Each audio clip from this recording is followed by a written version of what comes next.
There we go. We got chat going. Yeah. What's up, potheads and political junkies? You're watching Cannabis Culture News Live. I'm Jeremiah Vandermeer, editor of Cannabis Culture and Pot TV, with Mel Hempseed here. What's up, guys? Long time no see. Yeah. Where are we, Mel? We're at the new location down at, I don't know what our... 1674 Davie Street, right here in the west end of Vancouver. It's our new Cannabis Culture Lounge behind us, you can see here. And... yeah. There we go. Oh, yeah. That's fine. Yeah, it's good. We're here, and actually you can see behind there's a dispensary back there, and this is our partnership with the Eden Dispensary, which is probably the largest chain of dispensaries in the city of Vancouver. It looks like we're having some problems, though. Have we just been talking to ourselves? Oh, look at our internet connection. We lost it completely. Oh, so we've just been talking to ourselves. Yes, we have. But we're still recording the video. So our video is still recording. But okay. Strangely, see you later. We are connected. Maybe we're not back yet. Maybe we are back yet. Well, we're going to keep doing that. Here we are. Now we're still on. We're back on, I think. But it's weird because I can't see anybody in the chat right now. So this is the first time we've really tried to use the internet in the new building. Hopefully it's better. It was working perfectly before. And we did a live stream of Opus here on Wednesday. He actually did a live remote from the building, which is pretty awesome. That was on the Wednesday show, From Under the Influence, From Under the Seed Desk.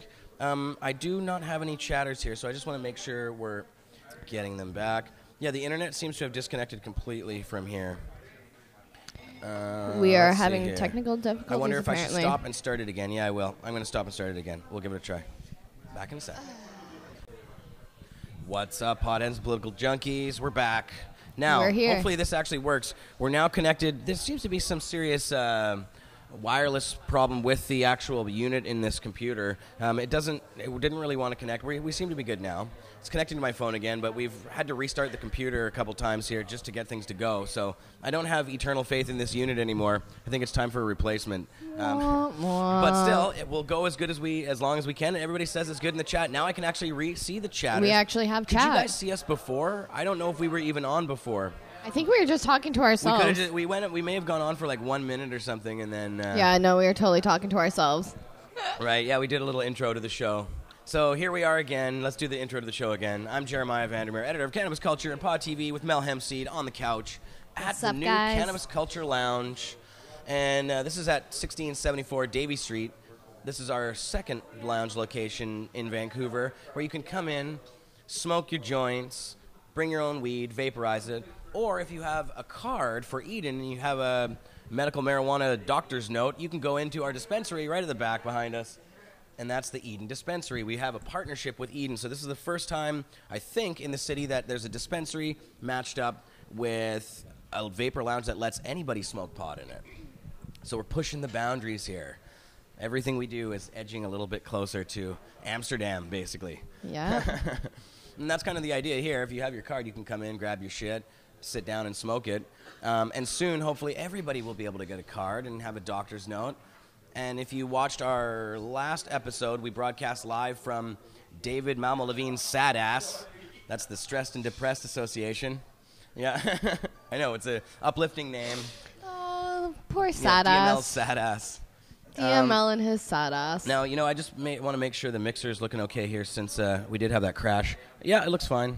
If you guys have any problems hearing us or anything out there, please just let us know in the chat. I can see you guys there. Hey, guys, I missed ya. Yeah, I see everyone saying hi. So. You haven't been on in a while and actually helped me do stuff. Now, Johnny couldn't co-host today because we were on our way over here. Well, we weren't on our way yet, but I was grabbing all the equipment from, I don't know why I'm telling this on Pot TV, but you're probably wondering why he's not here.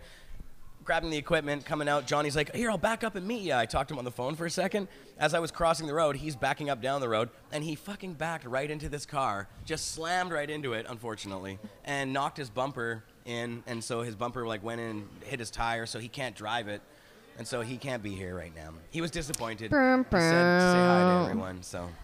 But I'm here. Yes, Mel's here. And while I'm here, we're going to be covering some of the great stuff that we got from the Great Northern Extraction Cup that's happening this April 19th with Eden. Oh, here, we have another cam. So, do the show-off. We can do a little show-off cam. Show-off cam. Hold on. Dun dun dun dun dun dun. Go go Judge Pack. Oh yeah. So in there, got stuff from each of the categories. We got some sativas, some indicas, hybrids, and solventless. I haven't actually opened them yet, so. And here, I'll give you a little panorama of the room here. Look, we have the crowd, Ashley and Neil and the crew. Oh, everybody there. And Doc Clone's going to come on, I think, in a little bit and tell us about the canna caps I just took. There's Carly. Hi, Carly. What's up, guys? Oh, and here I'm doing the full spin. Hold on. The full 360, or as much as we can get.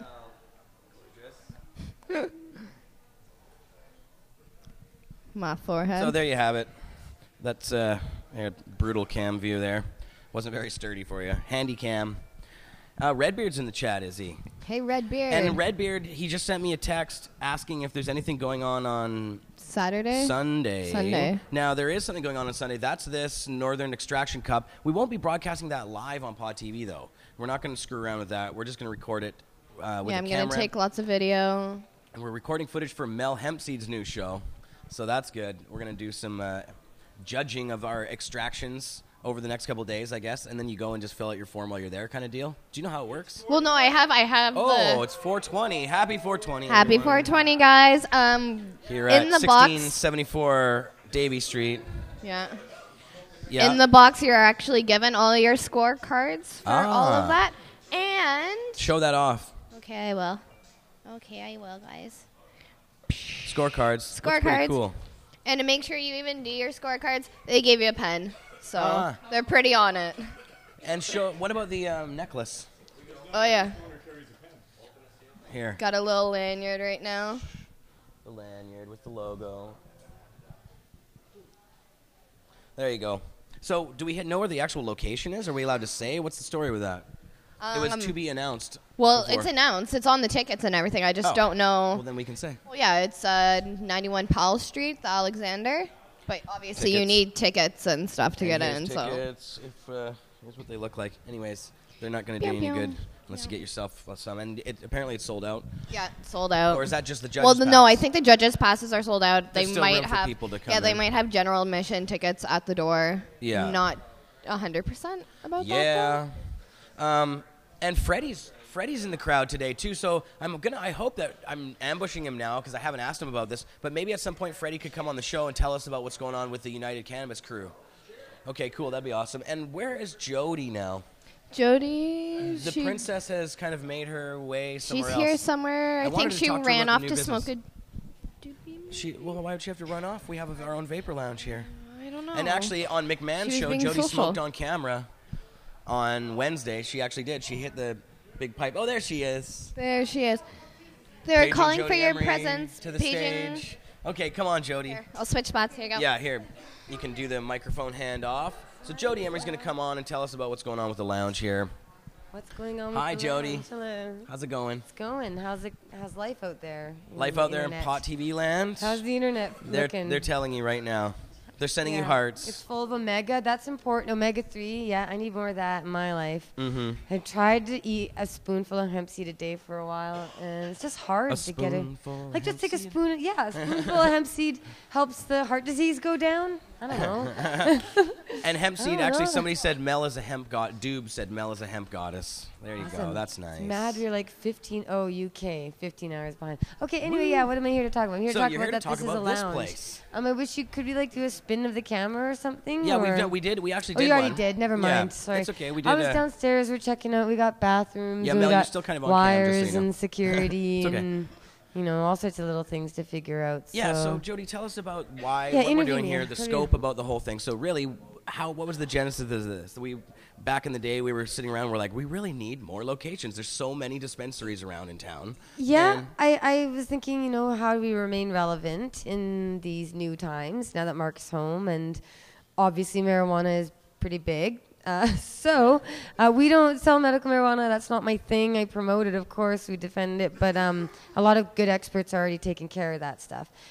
So this actually came about by having lunch to talk about bringing back the Tokers Bowl, the cannabis judging contest before there were tons of cannabis judging contests back in the day. But the guy we were talking to, we decided not to do that, but he runs Eden. And Eden has been a dispensary chain in Vancouver for a while. And I wanted to open a new location. It was kind of like a dream. We didn't have any money to save for it or anything. You know, Mark just got out of prison. It's just a dream, though. And there was actually a place on Robson. Yeah. You and I went to look for places. I went to that place like 3 times, and I kept going to it and saying, I want this as a lounge. I want this as a lounge. It wasn't possible. But then this opportunity came up. It's already been used as a lounge for patients of Eden for a year and a half. It was already functioning with couches. We bought these couches from the place, and it was, nice but it just wasn't being completely utilized to its maximum potential because there's a main floor that's enormous, and it was just the reception desk. And I thought we should put a store on the main floor and take over the lounge up here, since we already know how to run a main floor store and a second floor lounge and third floor at the other location. So it's something we know how to do. It's something that this area of town needs and doesn't have. There's actually, when I thought about it, there aren't any head shops around here except for Cottonmouth up the street a bit, up the hill quite a bit. So, you know, this is a good spot for all the tourists. I mean, literally a block and a half is the beach. English Bay, the most popular, dense, beautiful touristy spot. Is going to be jumping. Except news alert I got just now, still don't go on the beaches apparently in Vancouver. So never mind, don't bother coming down because the beaches are covered in oil and they're toxic, and the city, you can't go on the beach itself. There's CBC News right now, they're telling people don't go to the beaches. They're like, even though it's a beautiful day, don't go to the beaches because even though it's cleaned up, you know, oil spills are kind of hard to detect, and you might get sick.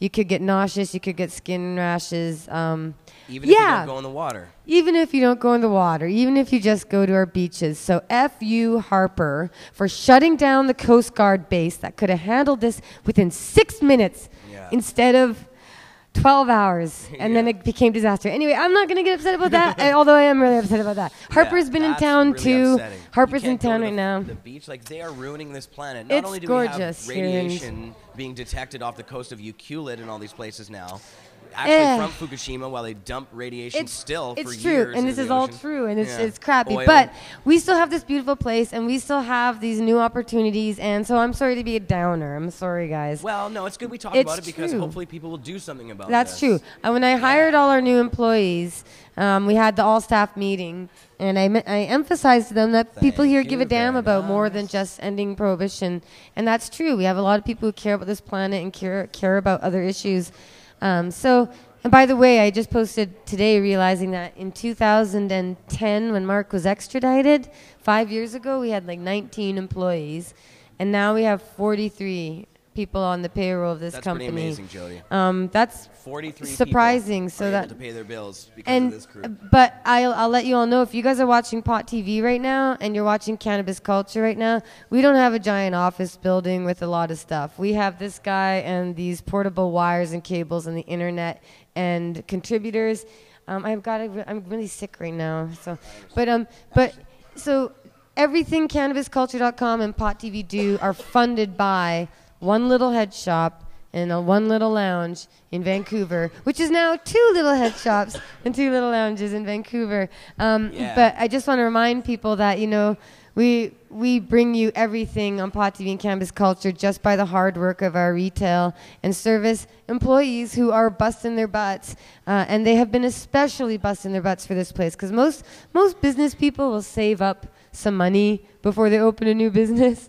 But Mark Emery's model that did so much so long ago and that we decided to go with now is that, well, if you just save a little bit of money and buy a little bit of stock and make a good deal with rent, and again, this is a nice arrangement we have with Eden here, you can make it happen. You pay as you go. You open small and you expand as money comes in, and customers like to see that. They like to see that their money is being spent in investing and bringing them a better experience and more products. And so it's like it's a wonderful symbiotic relationship, I think, and people coming down here feel like something for your donation. Yeah, and they get to watch it grow, hopefully. So I have to emphasize that we are just growing. I mean, Mark's prison thing was very difficult. That was very difficult. That was really awful. That's what I mean. It's like Mark's home and we're working hard to keep it going just like everybody else out there. And we haven't joined any, big LPs. We're not getting paid to shill for anything or nothing. We're just paying our bills week by week like everybody else, but we're still trying to do the best we can, and we have an incredible team of people. Like I said, to go from 19 to 43, and with all the people who have come and gone in that time, and they've gone to school, and they've left to other jobs, or they're having children, or they've had children, and they're having more. So many people who have been part of this growth and keeping this Mark Emery empire alive. I got to thank you guys. You are essential, and I'm so very, very grateful. Mm-hmm. And so we have a new awning going up on the front of the building. It's already done. We have this beautiful awning out front. It says Mark Emery's Cannabis Culture Head Shop and Vapor Lounge, and also Eden Medicinals, I believe it is exactly called, a medicinal society. And so it's, again, we're all in the same building, so that's wonderful. And we also have the Urban Shaman here, which is another little detail from the old location we're bringing here. We have the real Urban Shaman. I heard him. Chris He's on Bennett, the phone behind us. Background. You can see him walking by and talking on his telephone. There he is. Yeah. Hey, Chris. Good. I'm I glad wasn't announcing you yet, but you can come and sit down anyway. I was just wrapping up because we were talking about Urban Shaman. There's Chris.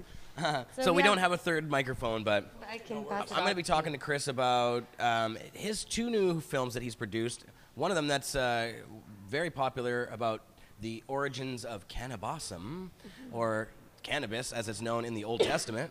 And so we're going to talk about that. We're also going to talk about the ancient, or the Greeks, and their use of cannabis and some of their ceremonies they did and things like that. Your videos are really awesome, Chris. I didn't get a chance to watch the cannabis one until the very end, but I watched the one about the Greeks, and it was remarkable. And we'll talk about that soon, but we were talking about the Urban Shaman being downstairs. Right. Yeah, and so you have your new store down here as well. Yeah, yeah, that's cool, and it looks great. You guys got it all set up. Yeah, this is like a next level scene here with a lounge that you can actually buy cannabis in. It has a real Amsterdam flavor to it. Right near beautiful, is that Sunset Beach down there? English Bay. Yeah, English Bay and Sunset Beach, which is kind of like the hot zone of Canada with palm trees and everything like that. That's a real big place for the summer. So I think people will be coming up here from Second Beach and walking the seawall and enjoying a little air conditioning in the lounge, and maybe having a sip of some coca tea and some kratom tea or something like that, and getting back outside again with some energy and a new vibe going on.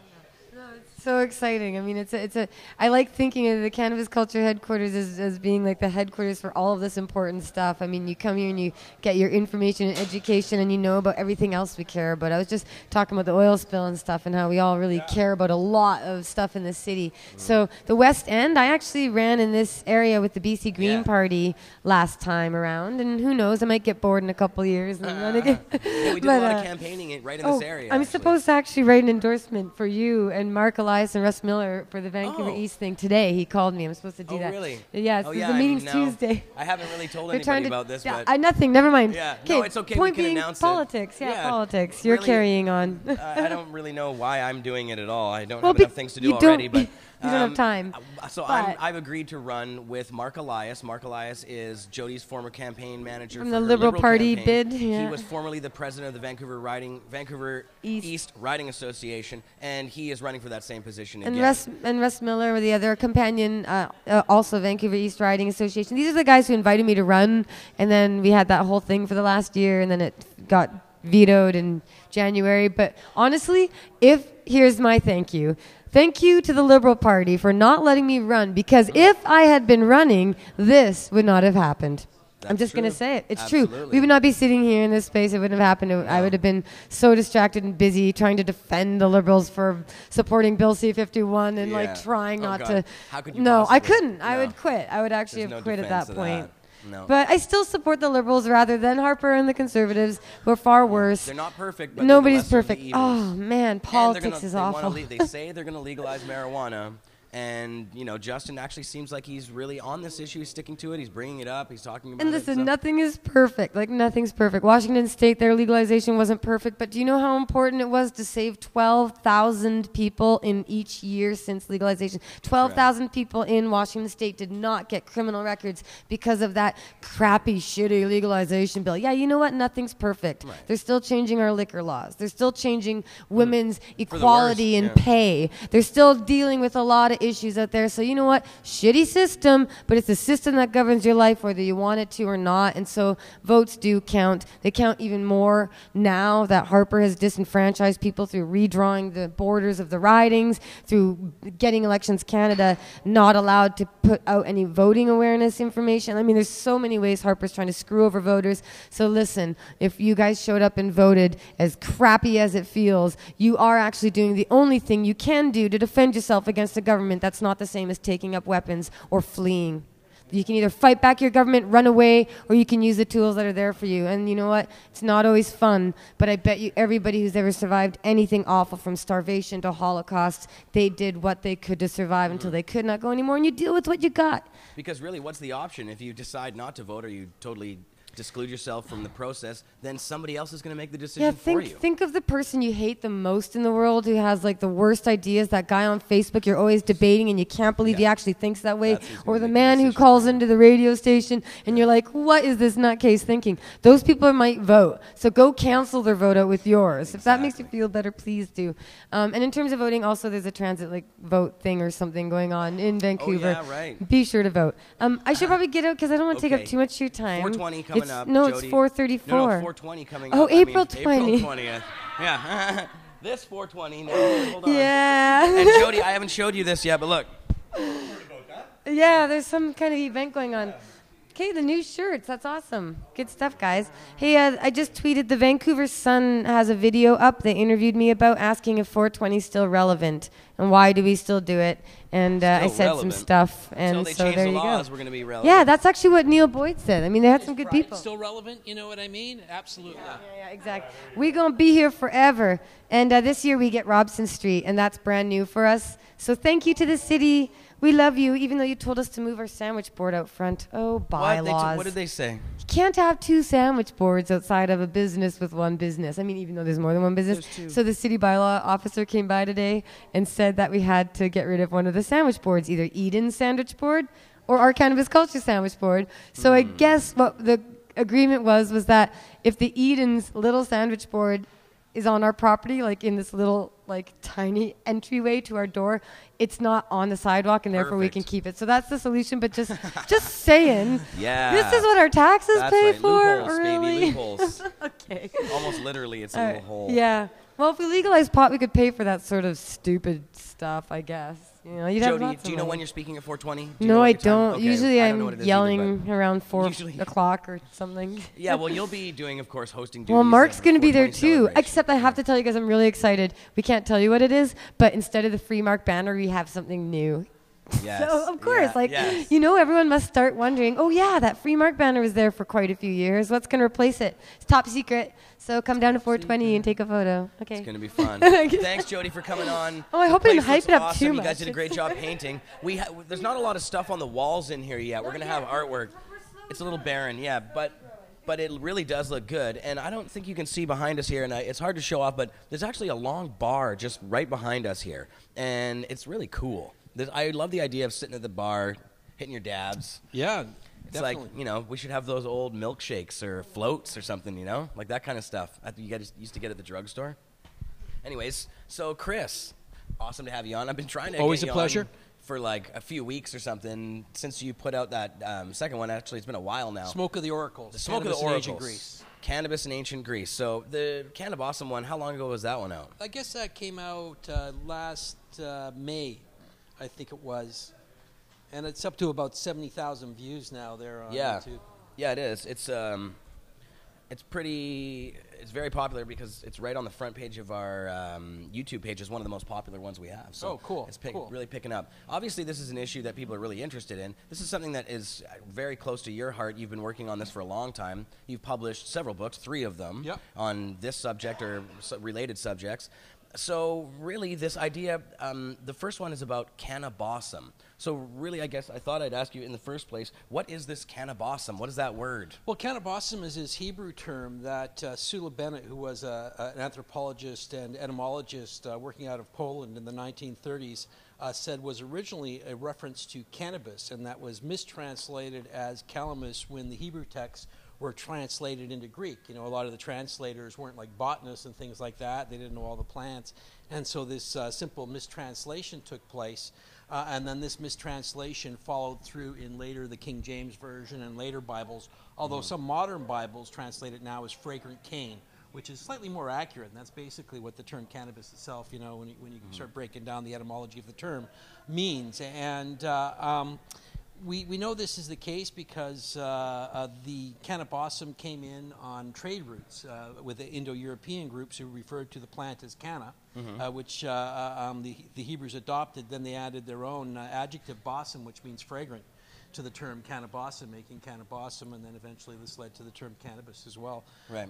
And so it appears first in Exodus 30:23, where God, who first appears to Moses in flames of fire within a burning bush. In a burning bush. Which is kind of symbolic. And he commands Moses to make this holy anointing oil with about 8 pounds of cannabis, a bunch of myrrh and cinnamon and cassia, into about 1.5 gallons of olive oil. And every time that Moses is to speak to the Lord, he's to put this oil on his body, and your skin is a big organ, and THC, fatty soluble, can pass through the skin membrane. Right. Health Canada has actually done studies on this.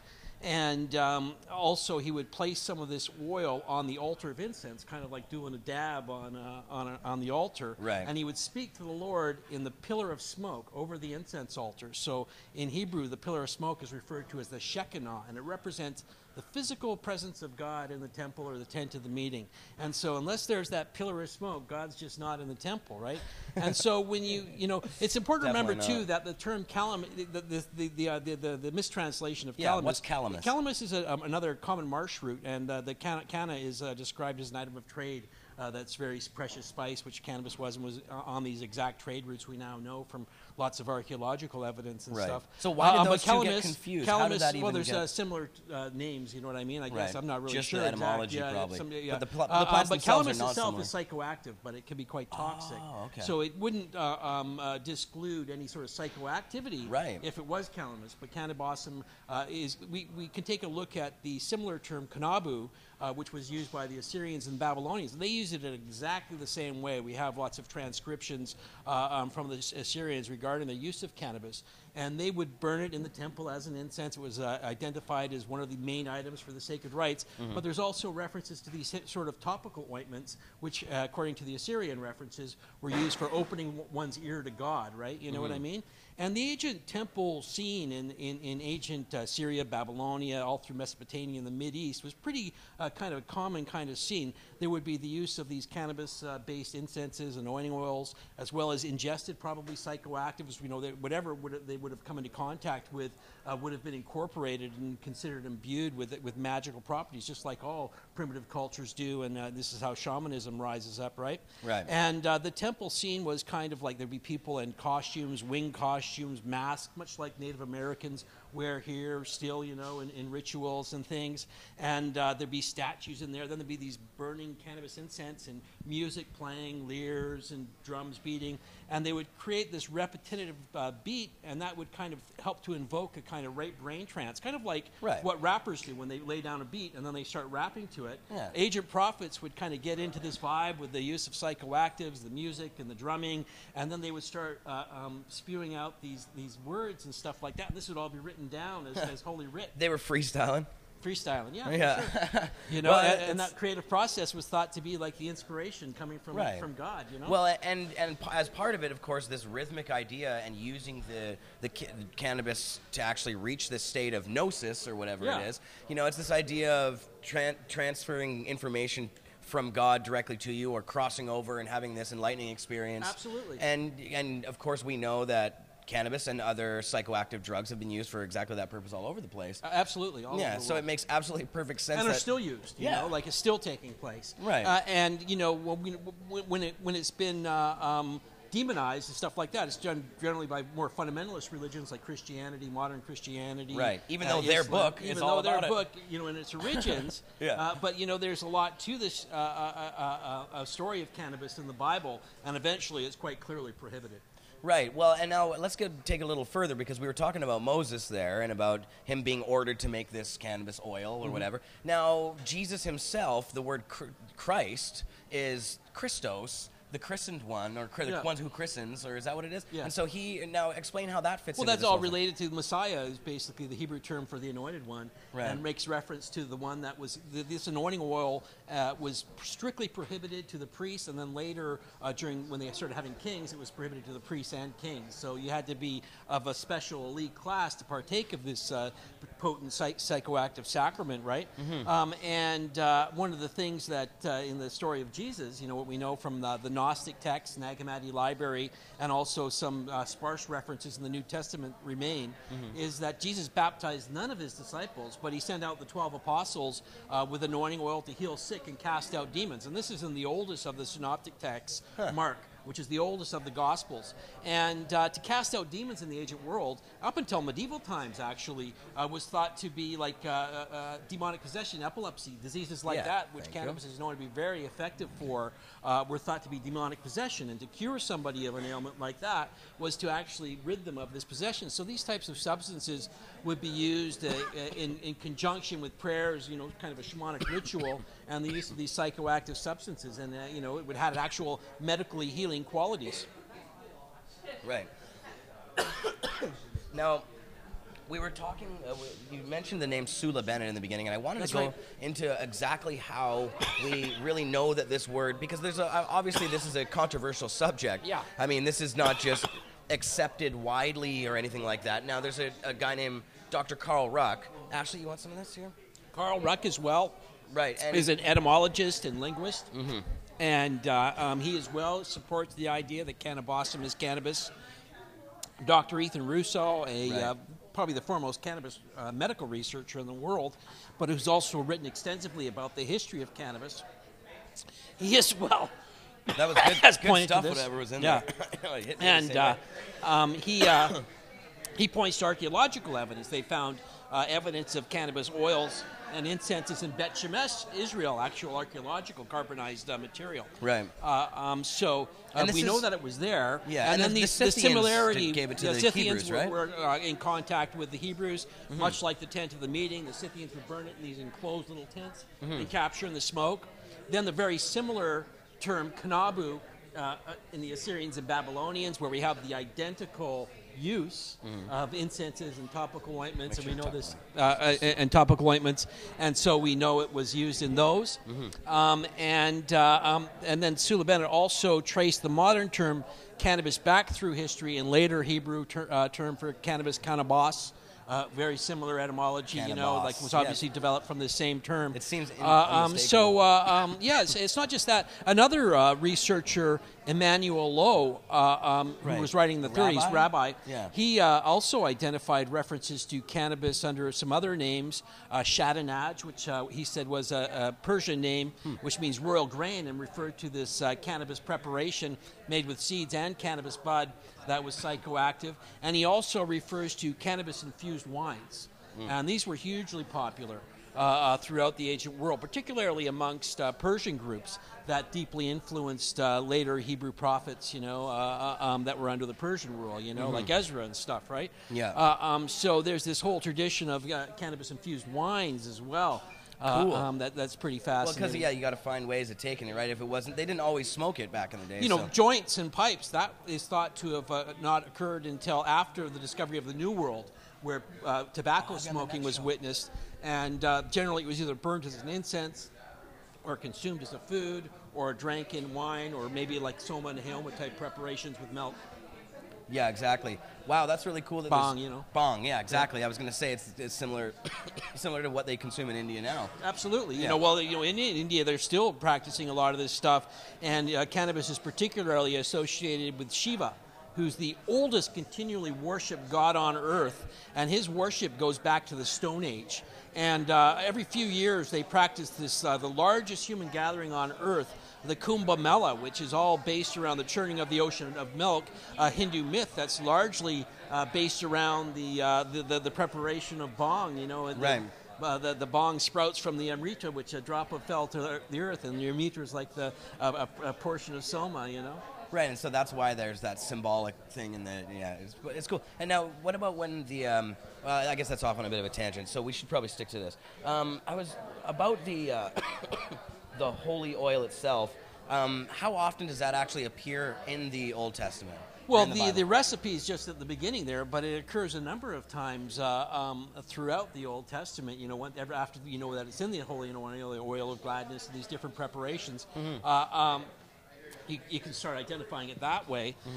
And it's also, in some of the references, it's clearly identified as an incense as well. You know, there's this scene in Isaiah where God laments, you know, when Isaiah is seeking advice, it's like, you have not brought me any canna. Why, your sacrifices do not please me. Why should I, you know, give you advice? He wants more weed. He wants more weed. And there's this whole scene in the temple where one of the seraphim grabs a coal with tongs from off the altar, and he holds it to Isaiah's lips, and it's like, and my iniquity was taken away, and my sin purged. It was like a big hot knife holding it up right up to his mouth, you know. Hilarious. But, you know, you can, if you Google Canna Bossum, Kaneh Bossum, BOSM, or just Canna, you'll find the video, Canna Bossum, on it, and also the article I wrote for Cannabis Culture way back in the early 90s. When, you know, people are only really starting to catch on to this stuff, but I've been writing about this for like 20, 25 years, you know. Yeah, I'll share some of that stuff. I'll put them in the show notes, links to the articles that you're mentioning now, so when people watch this later, they can actually go to the front page of Cannabis Culture and find those ones. So now, it does appear in a bunch of other places. There's actually a bunch of wacky stuff that appears in the Bible all over the place. All over like the place. Your book, your first book, was it? Your first one? My second book, Sex, Drugs, Violence in the Bible. Second book. Yeah, sex, drugs, violence in the Bible. What are some of these other wacky things? Well, there's a lot of crazy sex in there, all sorts of incest, you know, like Abraham's wife Sarah is his half-sister, and according to the Dead Sea Scrolls, the plague that was spreading from kingdom to kingdom from people that took her as a wife, like the Pharaoh, was in fact a venereal disease, gonorrhea, you know, according to the Dead Sea Scrolls. And Lot, Lot sleeps with his daughters. And, you know, like incest. His own daughters has kids by his own. It's just so much crazy sex stuff, you know, and crazy sexual rules. If you suspect your wife of adultery, you go in where they slaughter the animals for the sacrifices, because they had gruesome animal sacrifices. Makes voodoo look like a picnic, the sacrifices that took place at the ancient temple. But if you suspected your wife of adultery, you would go to where they slaughter the animals and take some of the gunk off the floor, mix that with water, and she would drink it. And if her belly bloated and she died, then she was guilty of adultery. But if she survived the ordeal, then she was not guilty of adultery. That's probably accurate. That's one of the old. That's right up there with the Ten Commandments. Is, you know, like on one of the rules of conduct. You know what I mean? Or if you have a rebellious son, you take him outside the gates of the village and get together with the rest of the community and stone him to death. You know what I mean? How many Christians are still doing the whole? Well, you know, like obviously many of these rules are not followed by Christians. They pick and choose the ones they like. Right. If they want to persecute homosexuals, they can find those verses, but then they'll go and eat prawns or have a bit of bacon and all that stuff on equal prohibition with the rules against homosexuality. So it's kind of a cherry picking situation when you hear these Christians talking about the sins of homosexuality. And in fact, in early Christianity, before the Roman Catholic Church took hold, there was all these different Christian sects, and it wasn't until about 350 AD that the Roman Catholic Church really got a hold of things, and the New Testament got put together. And as we know now, but there were all these different Christian groups, and some of them were homosexual groups and practicing sexual rights. And this isn't any sort of like wild interpretation. I mean, this is a historical fact. Yeah. You know, these documents still exist. We have the church's condemnations of these different groups and why they were banning them. This is what led to the Dark Ages, the banning of pagan groups and competing Gnostic groups, known under the collective name of Gnosticism. Right. And the banning of that and the suppression of knowledge of that type of stuff is what led to the Dark Ages, you know? Yeah. When there's a ban on science and information for like 1,200 years. And, you know, these whacked-up conservatives like to do that all over again. Yeah, it's still kind of left over in a lot of ways. There's still we're still suffering because of some of the stuff that happened then. Wow, man, yeah, the Christian church has done a lot of things, but it's funny that even in their own documents, you know, it's basically now been proven. Because Carl Rock, the language that he uses in your film, is that it's proven, basically beyond a shadow of a doubt. Well, you know, both Dr. Ethan Russo, you know, fully believe Carl Rock and Dr. Ethan Russo and other researchers, myself included, fully believe that these references are references to cannabis. Sula Bennett had written about it, but it was myself and Neil McQueen, who also has a bachelor's in, master's in religious studies and speaks Hebrew, who worked on sex, drugs, violence, and the Bible with me. It was when we started to put these references into the context of the biblical storyline, and then in conjunction with a lot of new archaeological information that has occurred since Sula Bennett wrote about it, we were able to really show to people how this was clearly a reference to cannabis. And I think once anybody takes a look at that film and sits through it, it becomes pretty undeniable that this is a reference to cannabis. But we're lucky to live in an age where you can show something like that, because access to information is at a peak that it's ever been, Totally. There's just so much out there now. And I was going to say, how did these, you've been digging for years for this stuff, but you've told me before that things like Google, the Google Books. Google Books, fantastic resource. Nowadays, you could put one word in and look through 10 libraries worth of books. Right. And in one word search, you know what I mean? And Back so in that the day, just that was just was never happening. So words. when I put my book Cannabis and the Soma Solution together, which is my most recent book, which came out in 2010, I've never had access to research like that type of material like I had then. You know what I mean? When I wrote my first book, it was mostly libraries and book resources. My second book, a little bit of internet, but still mostly books. No, it's remarkable how much all information is just at our fingertips now. We're just going to see the acceleration of sort of synthesis of all the information, I think. I think there's been philosophies about that for a while. Anyways, more tangents. Let's get on to Greece now. Yeah. Because there's other researchers out there looking at some of this stuff. One of them is Dr. Hillman. Yeah. And he's an interesting character. Fascinating, fascinating stuff.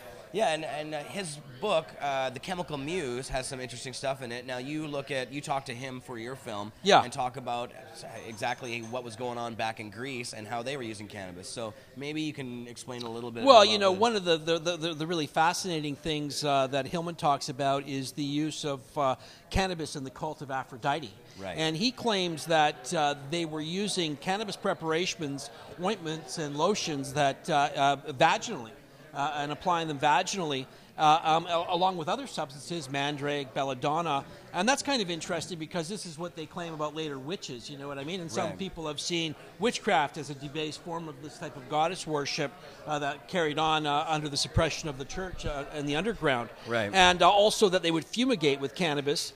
And then we also talk about these different dream oracles. And this would be a place like you would go to seek advice, and at these sites they would give you this herb, asterion. And asterion means little star. Yeah. And Dioscorides, I think it is, identifies asterion as cannabis, ancient Greek writer.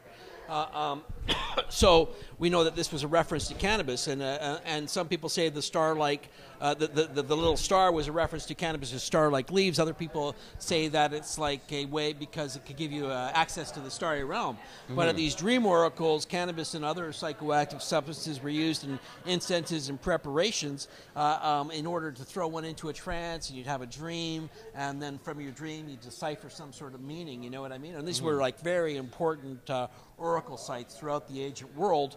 And in the book Mysteries of the Oracles by Peter Vandenberg, I think it is, he points to this archaeologist, Dekasaris, a Greek archaeologist, and claims that he had found bags of hashish at one of these very important Greek sites for where these dream oracles took place. I tried finding out more about it, couldn't find any other references to it. I found other references to Dekasaris' work at this site, but no references to the hashish. And Ruck personally knew one of the researchers, archaeologists involved, and the guy just broke contact with him when Ruck communicated about it with him. And that's interesting because Hillman, when he wrote his The Chemical Muse, was originally his university thesis, and it was denied because they didn't want any talk about drugs in ancient Greece. And this has been a problem in understanding the Greek world, is that petty prejudices, which are like a hangover in the academic world from Christianity's influence against these substances, has caused them to be kind of, we just don't understand how they were used or what the role of it was. You know? Well, and Hillman had real problems. In the beginning of his book, The Chemical Muse, he outlines his struggle basically taking his thesis in. And they basically just rejected it, not because of any of the evidence, but just based on these emotional reactions. Yeah. And it's actually, I think, indicative of a larger problem with academia in university, that they are emotional. You know, and it's not necessarily based on the facts. We always think that, oh, well, smart people are always making the best decision based on the information. No, that's not how it works at university either. You know, when I was at university, there were deans who were totally crazy. Yeah. And so it's the same kind of thing. And really, I think a lot of why do we not have this information? Why wasn't it passed down through the ages? Well, some people just didn't want to talk about this kind of stuff. Well, you know, it's been left to people like myself to kind of gather it, you know what I mean? I've tried to, like, you know, collect, you know, people that aren't familiar with my writings, but basically, you know, I've been taking a culture and then trying to find, not like interpreting my own references, but trying to find evidence of archaeological evidence of cannabis in that culture, and also accepted literary references, and then trying to put that into some sort of context, you know. Yeah. So it's not like I've created this stuff. It's not something I've channeled or made up or anything like that. I try to document and historically reference it and say where the information is coming from over and over, and that's really something, you know, that academics should have been doing throughout this whole period. You know, yeah, for sure. Because these substances, you know, when we're talking about cannabis, current archaeological evidence for tools that are used in breaking hemp fibers from hemp stock put it at about 28,000 years ago, which is very, very long time ago. Mm-hmm. Archaeological evidence of hemp fiber cloth is about 12,000 years. And then for cannabis being used in ritual purposes, it's about 5,500 years from the Ukraine region. Wow. And from the Proto-Indo-Europeans. But that doesn't mean that's when it started. That's just the oldest archaeological evidence. And it's hard to find that because plant matter breaks down and usually just disappears. Right. It's got to have special conditions to preserve. This same culture where we have this old evidence of cannabis incense, they were also the first to domesticate the horse. And the horse was thought to have been domesticated because of hemp ropes and the development of hemp ropes, being able to corral them and hold them. Right. And then it was that high mobility of horseback riding. We're talking about the Scythians again? Well, it's Proto-Scythians, you know, okay. like group before that. What the Scythians grew out of much later, a millennia later, right? Right. But because of that high mobility, it just started spreading all over the world. You know what I mean? Wherever the horse went, cannabis went. Yeah. And you know, so it's like a hugely impacting, as particularly in religious, not just Judaism, it's not just ancient Greece. We have loads of examples in India, Persia, in the Islamic religion, you know, the Sikh religion, the Taoist religion in China. Over and over again, people, wherever they've come into contact with this plant, they've recognized it for the potent sacrament that it is, this vehicle of the gods almost, you know. Well, Aleister Crowley talks about later, even occultists like Aleister Crowley, Pascal Beverly Randolph, Blavatsky, Gurdjieff, all these guys knew about cannabis and knew it was an ancient plant that had potent mystical properties, you know. And later people too, like Leary and Ginsberg, you know, they all sung the praises of it. And it's influenced so many types of writers, you know, like take a look at the club, the Hashishin. You know, I talk about the Hashish Club in Paris with Michael Horowitz in an interview. And this is like a club in 1850s France, had people like Victor Hugo, Alexander Dumas, Théophile Gautier, Honor Balzac, Gerard de Nerval. These people's books are still in print 150 years later, you know what I mean? Over 150 years later. Movies have been made out of their books, and they were the writers of their time, all of them in a club where they're partaking of large amounts of hashish.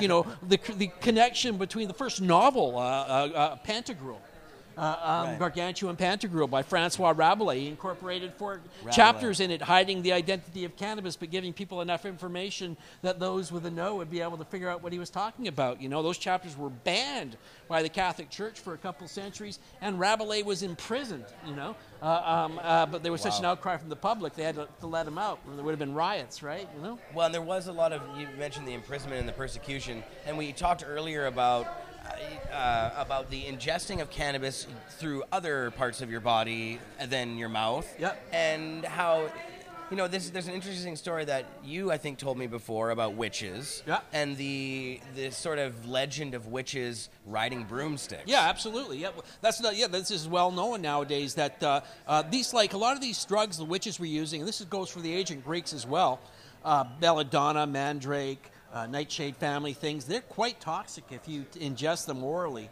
And using them topically can be a much safer method of getting their effects into your body. And it's well known now that these ointments were put onto broomsticks and that they would apply them vaginally. If you look up witches broomstick, vagina on Google, you'll come up with lots of stories about this, even paintings and imagery of witches performing these acts. And same with the ancient Greeks. What Hillman was talking about is probably just the earlier version of that same sort of rite to achieve the same ends. And then lately, there's been a slew of articles about cannabis lubes and Cosmopolitan. I got my vagina high with cannabis lubes and alternate and all these different stories. It's like people are rediscovering this and can add a lot of enhancement to the whole sex scene as well. Right, well, and that's what it seems like. It's all about enhancements, and cannabis itself seems to, that's the common thread in all of these things, are whenever it's being used, it's to enhance some part of life, whether it be spiritual, religious, whatever it is, or as a medicine. It's all for a very specific purpose, and it's not just people having fun, it has a lot of utility to it. Yeah. And even with the spiritual method, like you were saying with the rhythms and the drums and the taking of the substance, well, it's all an actual set and physical setting. effect. Yeah. It's all set and setting. Like if you're going to smoke weed and play World of Warcraft on the computer, or whatever, on the video game or whatever, you're not going to be getting the same experience of, say, like some sadhu in India who's along the banks of the Ganges River and he's hitting his chillum before he sits down to do his yoga asanas and begins to meditate and takes his cannabis in honor of Shiva. And, that's something really important to remember about cannabis. The more you know about it, the more you know about its medical qualities, the more you know about its history, the richer the smoke becomes. Yes. And, when you educate yourself on this ancient mythical origins of this plant, I promise you that it recloaks itself in that magic. And you start taking that in with you. You start to okay, I know what this is all about now, And it goes from being a simple, dirty weed to being, again, that majestic tree of life that it was to the people of the ancient world, Wow, that's great, man. So what's the next video, the next Burning Shiva episode? Well, right now I'm working on an interview I did with Martin Lee. He's the author of Acid Dreams and more recently Smoke Signals, great writer. And I talked to him about a variety of stuff, Crowley, Blavatsky, history of cannabis, medical cannabis, CBD, what's going on with that. So I'm working on that. And then after that, I'm going to do a sequel to the Old Testament stuff and talk about the early Christian use of cannabis. Very cool. Well, we're going to play the Hillman Grease video at the end of the show. So we'll have that. I'm going to have to set it up real quick. But yeah, we haven't actually played that or put that on any of in the 24-hour stream on Pot TV yet, so we'll do that. And you guys can find the other video on the Pot TV YouTube. I'll make sure all the info that we've talked about today is in the show notes after the show, and you can go and check out all of Chris's work. Now, Chris, you should drop your website addresses where they can find your books. You can check out ForbiddenFruitPublishing.com. Has my books. I'd recommend getting them on Amazon. If you can get them on Amazon, you can get them a little cheaper and probably closer you are, less shipping. Yeah. The latest one is Cannabis and the Soma Solution. That's probably the one you want to get. I cover a variety of cultures in there, probably about 20 different cultures, and the role of cannabis in it. So don't be swayed by the title. And if you want to check out my videos on YouTube, if you put in Chris Bennett Marijuana or Chris Bennett Cannabis, you should find a bunch. Cannabosum, The Hidden Story of Cannabis in the Old Testament is probably the best one to check out, or Smoke with the Oracles. Excellent, Chris. Well, thanks for coming on and Always joining a us pleasure. at the new location here. Yeah. And I wish you the best of luck downstairs in the new store. Okay, Should cool. be fun. So everybody out there, come and check Chris out at either the old location or the new location, the Urban Shaman. And that's at 307 West Hastings or 1674 Davie Street in beautiful Vancouver. Chris Bennett, thank you very much. Awesome. Always a pleasure. Always a pleasure, brother. Yeah, and we're see y'all at 420, yo, and, Yeah. and celebrate it wherever you're at. Yeah, I guess you'll be speaking at 420 as well, Yeah, right? yeah, early in the day, I think. Fantastic. Yeah, it's going to be a big one this year, man. It's off. I've been... Yeah, so Yeah, 1 o'clock and 1:40. So I'm going to bring Neil Magnuson on to actually talk about 420. Good thing you mentioned it. It's a good transition. I've been, for the past week or two, in super high gear overload mode about 420, just making sure everything's in place for the big celebration. And Mr. Neil Magnuson is one of our generals in our Cannabis Culture Army here. There we go, brother. Making sure that things are getting dealt with. Thanks a lot, Chris. See you on Monday. You bet, man. Cheers. Mr. Neil Magnuson, Hey, hey. shake your hand. Good to see you. How's it going, So Jeremiah? maybe scooch down a bit. We're kind of off balance here. Let's see if we can. There, now we're Balance taking up ourselves out a bit. more. There, that's not so bad. So, Cool. Yeah, Neil, you've been hustling and working hard to make sure all the joints are rolled and the decorations are done and everything's ready. How is that going? Is it ready to roll? Or I what? think we're ahead of the curve. I think we got more better weed this year to throw out to the crowd than we've ever had. Oh, good. And that's saying something because every year we got pounds of weed, and I mean this year is special that way. And it's coming from a bunch of different sources, right? Bunch of different sources. Yeah. I'll leave it at that. Okay, good. I want to thank the Holy Rollers for helping out, and the Vancouver Seed Bank for allowing us to use their space, and we'll give some shout outs from the stage. Yeah, it's going to be cool. We're going to have a bunch of shout-outs. So for those who are watching who don't know the scope of the Vancouver 420, we have a large vendors area that basically encompasses the entire Vancouver Art Gallery. We have booths, 10 by 10 booths that set up all around the Vancouver Art Gallery and adjacent roads. We shut down Howe Street. This year, for the first time ever, we're shutting down Robson Street.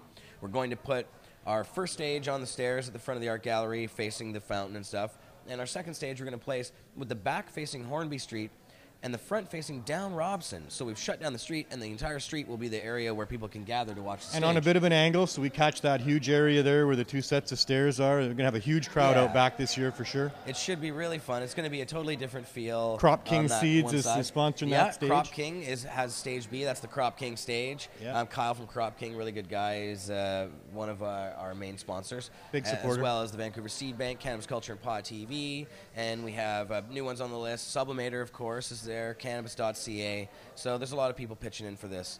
Of course, the people who have the booths that are all set up around 420, they each pay $250 in the area where we reserve the booths for people. So I go down at 5 in the morning and hold it down, make sure that everybody gets their booths that they've reserved, and we basically defend those spots. But we also help people find really awesome spots in all the free areas, which are basically everywhere around the art gallery. And there's just as much, if not more, free areas that are really cool. And now we are going to expand across the street as well onto the other side of Robson Street and probably down the other side of Howe Street a little bit too, is my plan. As I'm getting people set up, I'm going to try and expand. Like, we're going to try and keep our area contained, but then once we get over that road, we're going to try and move it. We don't want to cram everybody in because, to me, that's a safety concern. And we really had a bit of a problem in dealing with the city to try and basically get them to roll over on closing the street. It wasn't an easy task. We had to argue with them and basically not take no for an answer. Stand your ground a little bit. Stand our ground. And now... Which is what we've been doing, for the last 20 years here with these protest rallies. Yeah, and now I'm announcing this for the first time. Nobody knows about this yet, but the City of Vancouver has actually sent us an offer that we can become an official event of the city. I think that's very cool. Yeah. As long as they don't try to control our event and tell us we can't sell cannabis. Well, I'm not really sure what they want to do, but by giving us an offer, they say, but basically what the requirements of the deal would be is that we buy insurance, we would be subject to council approval. So that alone is a problem for me. Because if they as long as they approve, we're all good. Yeah, if they didn't approve, then we'll just do it anyways. Yeah. So I don't really see how it can hurt us, besides it'll cost us more money to buy insurance. Well, that's not so bad. No, insurance might be good. I love the actual being authorized by the city thing. I think that's a wonderful thing. We've asked for permission most years, as well. They wouldn't give it to us, so we do it anyway, of course. But to actually have their approval, I think that's a big step for our movement. To be able to call ourselves an official sanctioned event by the city of Vancouver would be pretty selling amazing. weed. Yeah, an official city event. And, this is what I believe happened with Gay Pride back in the day when they started as a protest and then eventually became a festival. I think so too, yeah. So I think it's a great step for our movement and for the rallies to have that type of possibility to be sanctioned by the city. Our lawyers are looking at it. Yeah. Yeah. I say, as long as they're not going to try to curb what we do in any way that's unreasonable, then I think it's great. If they want to be unreasonable, well, hell, that's what we're all about. We're activists, so we don't like unreasonable laws, and we're not going to stand for that. So. I'm sorry but that safety I'm we're all so good much. with. We've been fine with the city for years because of the safety concerns that they've had. Yeah. And we're all about safety too. We have a huge event there. So many people show up, packed like sardines, all scrambling to get free joints at 420. I mean, it's amazing we've had the success rate and the safety rate that we've had. I know. Knock on wood over here. Knock on wood over here. Yeah. Yeah. Got that going on. It's true. We do have. Not to say that there aren't some problems. We do have. I believe last year it was something like 26 ambulance calls and the ones they found. And so that's actually 26 people got ran back and forth in an ambulance. Really? Yeah. I didn't know that. Yeah, and that doesn't include the people that called that they couldn't find. So, there's a lot of people in the crowd, I think, that are greening out or maybe just fainting because it's a crowd. Well, not a lot statistically with the percentage-wise, but when you've got 30,000 people there, if you have 26 people that green out a little bit. We have a huge crowd.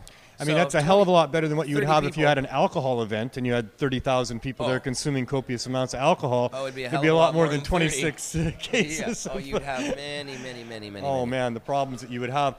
I mean, and that's kind of the point that we've been making with these rallies over the years is that cannabis and the cannabis consuming community are a way safer community. They're less hostile, less problematic community than those that are drinking alcohol for sure. Yeah.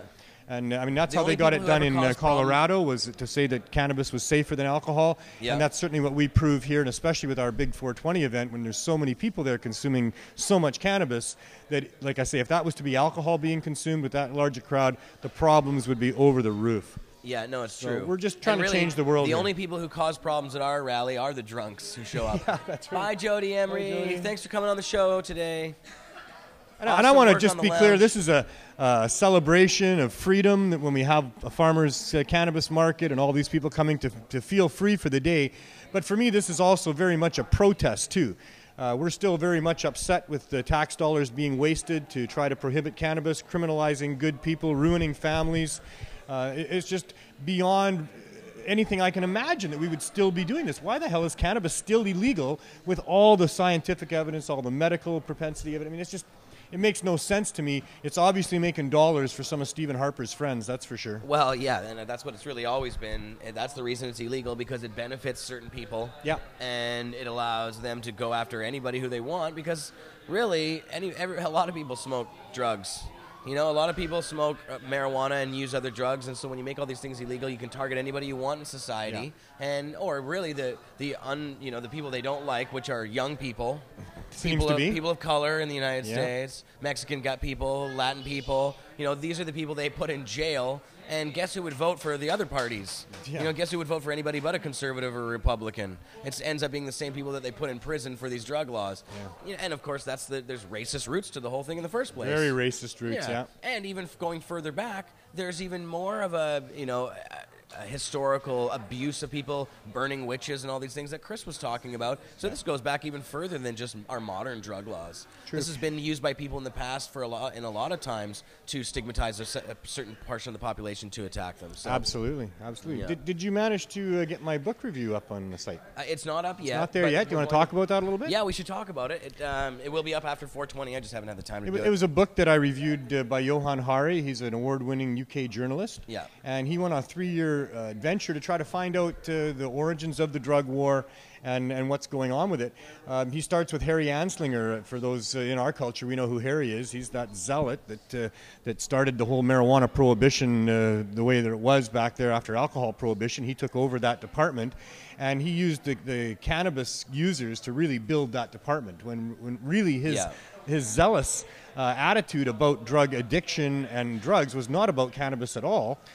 He had witnessed the screams of a neighbor to do with opium addiction, and he had a real drive to try to punish the addiction out of addicts and get and annihilate those drugs off the face of the planet. Yeah. And as I said, cannabis wasn't really part of his original agenda, but when it was pointed out to him that would help build his department, literally overnight, he became the devil weed. Yeah, the devil weed for sure. Yeah. And all of these people that have been in charge of trying to prohibit drugs in the departments, the people that he hired to run his departments, they were all similar zealots. So on that side of the issue, on that side of this war, we have a whole bunch of people who really believe they can punish addiction out of people, they can annihilate these drugs, and they've had horrible experiences themselves with either drug addiction or drug gangs. Yes. And that's what motivates those people to be in charge of those departments, to try to stamp out drugs.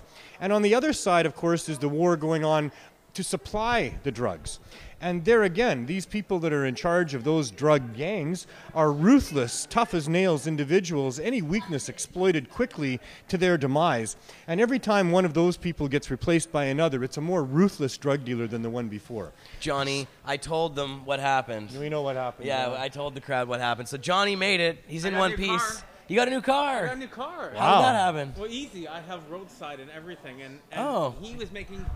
The best part about cannabis culture is you can't make a left turn onto Hamilton off of Hastings when you're going west. Illegal. Yeah. It's illegal. So him hating me? Sorry. He was making an illegal turn. That's what ICBC told me. That's true. Nice. So you were backing up, but... Yeah, you probably still should have been watching. I saw the whole thing happen. You probably still should have been watching, but he was like turning the corner in a way that you couldn't have seen him because you were backing up. He was not allowed to turn. It's a one-way. It's a one-way. It's a one-way going up, and you coming down backwards. There's cars actually blocking him turning around the corner. That's why you didn't see him because he was coming behind the cars that were parked on the side. He was illegal. He was making an illegal turn. He was honking, but you just didn't even notice. You were just like. He didn't honk at all. I thought he honked. Oh no, did he? Yeah, he honked. Yeah. Did he? Yeah, because I was watching. I was like, "No, Johnny!" And he went. Psh. I was like, "Oh shit." So the best part about that is he was making an illegal turn, so it's not my fault. So I got a new car. I got a nice BC claim. My neck hurts. No, I'm kidding. Hilarious. All right, but you're here. That's the main thing. You know, the most important part Yeah. is I came here because we have the pre-420 show. Yeah, that's right. Yeah, we've been I had to talking get down about it. here. That's why I have Neil on right now. I know. That's right. So and I showed off. Look at it. Was just important. Do I get one? Of course. I'm not staff. Well, if you volunteer for me. I think I do lots of. I like that one. Mine says .com. Mm-hmm. Yeah. Mine's got a frack you Harper on. Nice job.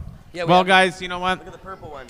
I got some full melt Congolese 99.9% pushed out sift. I need to medicate. I'm going to hook up the D now. I'm going to hand the microphone back over to Neil. As always, I love you guys. I'm going to medicate and I'm going to get back here and say hi. Awesome, brother. Unless you want me to just plug in somewhere. Well, you probably should plug in right I'm going to plug in. I'm going to bring Mel Hempseed back up here soon. And we're going to talk a little bit about what's going on with the Great Northern Extraction. That's next. And then I'm going to bring Freddie on. And then if you want to come on and smoke some hash with me or something close I can do that. That we should do that. So let's do Mel Hempseed up here so we can go over the Great Northern Extraction Cup. Well, let's get Neil here. Done, I was just I'm not always trying just to walk squeeze in. you off, Neil. Yeah. As always, my Exit friend. stage left, You're a but hardcore. Yes. No, guy. let Mel. Neil finish up. But yeah, Melly can squeeze in. Happy to snuggle in. So, thanks for the with Johan report, Hari's book Johnny. there, after I'm having problems after chapters speaking. involving the zealotness of the DEA and the drug prohibitionists, and then the ruthlessness of the drug gangs, the people caught in the middle, of course, are the consumers and the users of drugs. Yeah. And just before he talks about those people, he does a little trip around the world to look at the use of drugs in the animal kingdom. And it turns out that there's lots of animals and birds, elephants, mongoose that use drugs in their environment, psychotropic plants, for all the same things we do. Kush. For coping with things, for medicinal purposes, and for just having fun. And so then he comes to Vancouver. of all places to come, and it's UK journalist. It's a good place to go. Where the consumers of drugs have been ravaged by these two different sides of this war. Yeah. And they rise up with the help of Bud Osborne, armed with a study done by Bruce Alexander that shows that rats in a cage, given a choice between water and liquid drugs, will take the liquid drugs in place of water until they die. But rats put in a park where they have everything that they could ever want, and given the same option, will choose water. And even more profound is that rats that had been in the simple cage with just drugs and water for 57 days and then put into the park, they go back to just drinking water. So really, drug addiction is not just because of drugs that have the ability to addict. They don't have the ability to addict most average people. But what causes people to be addicted to substances, not just drugs and not just substances, but addiction itself, is a disconnect from family and a disconnect from the things that fulfill their lives. So that's very important as well. Being happy in your life, and drugs are always used as a way of getting away from that, and that's why abuse happens, because there's a lot of people, like most people, when they use drugs, they use it responsibly. That's right. It's a minority that use and abuse them. And that minority are really the abused children of our society that have been traumatized usually from childbirth on, and continue to be so by drug laws and police and drug gangs. So Bud Osborne, putting them in jail doesn't help it.